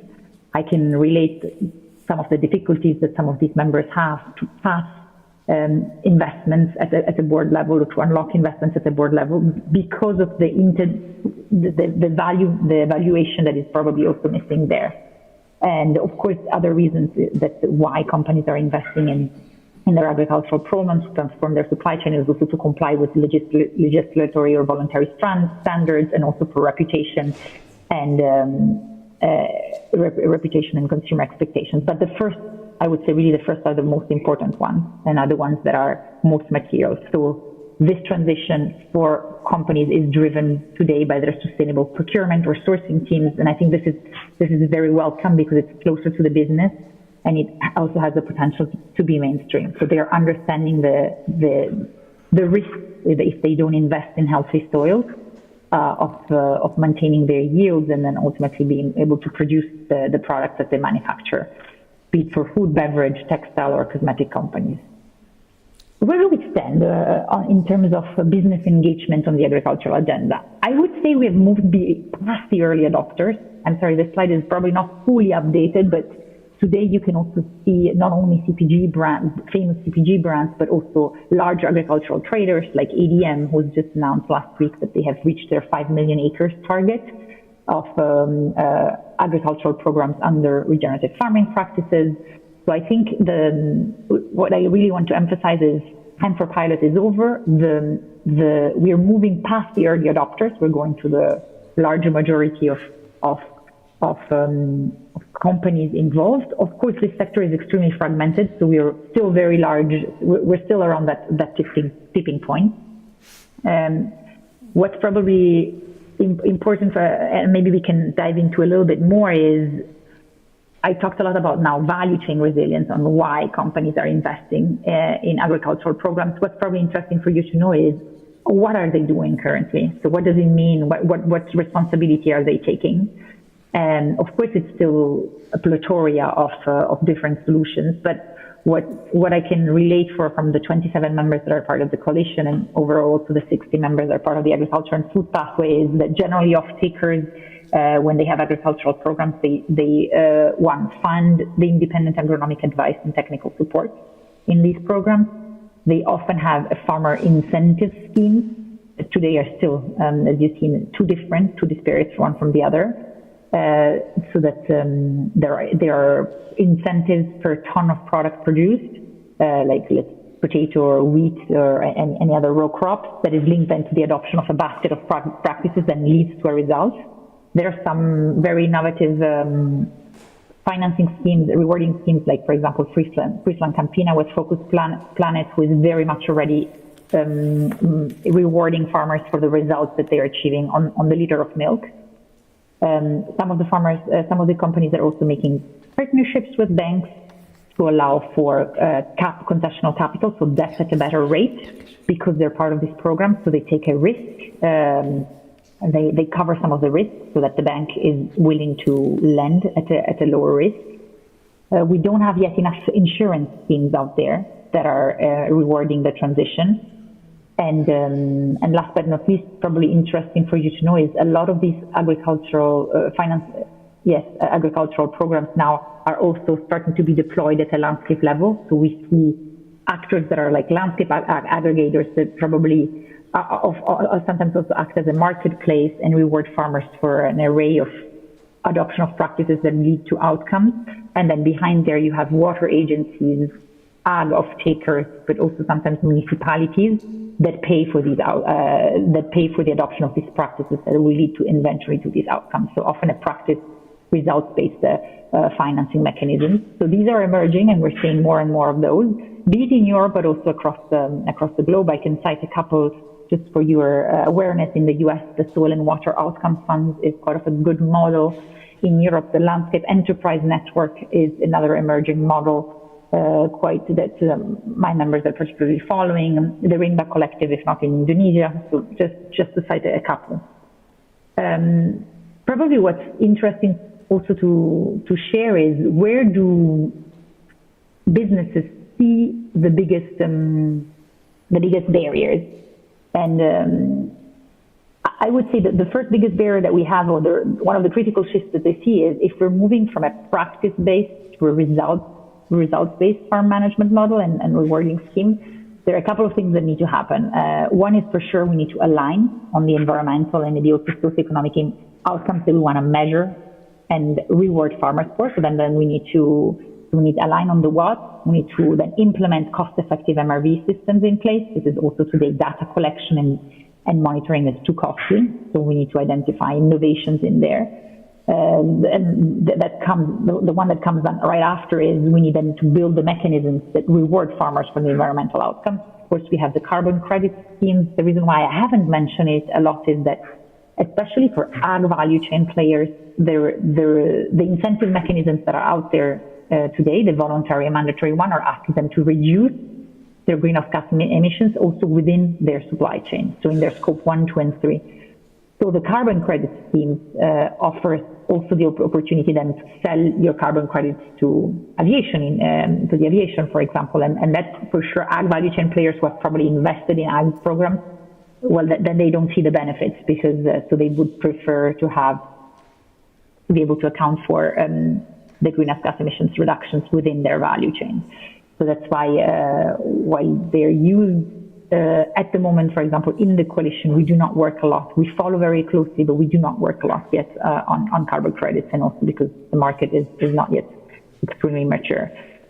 But interesting, of course, something extremely interesting to follow, and to see how we can also bring in some principles like maybe if you're within the value chain, you have the first right to buy the credits before it then moves to outside your value chain.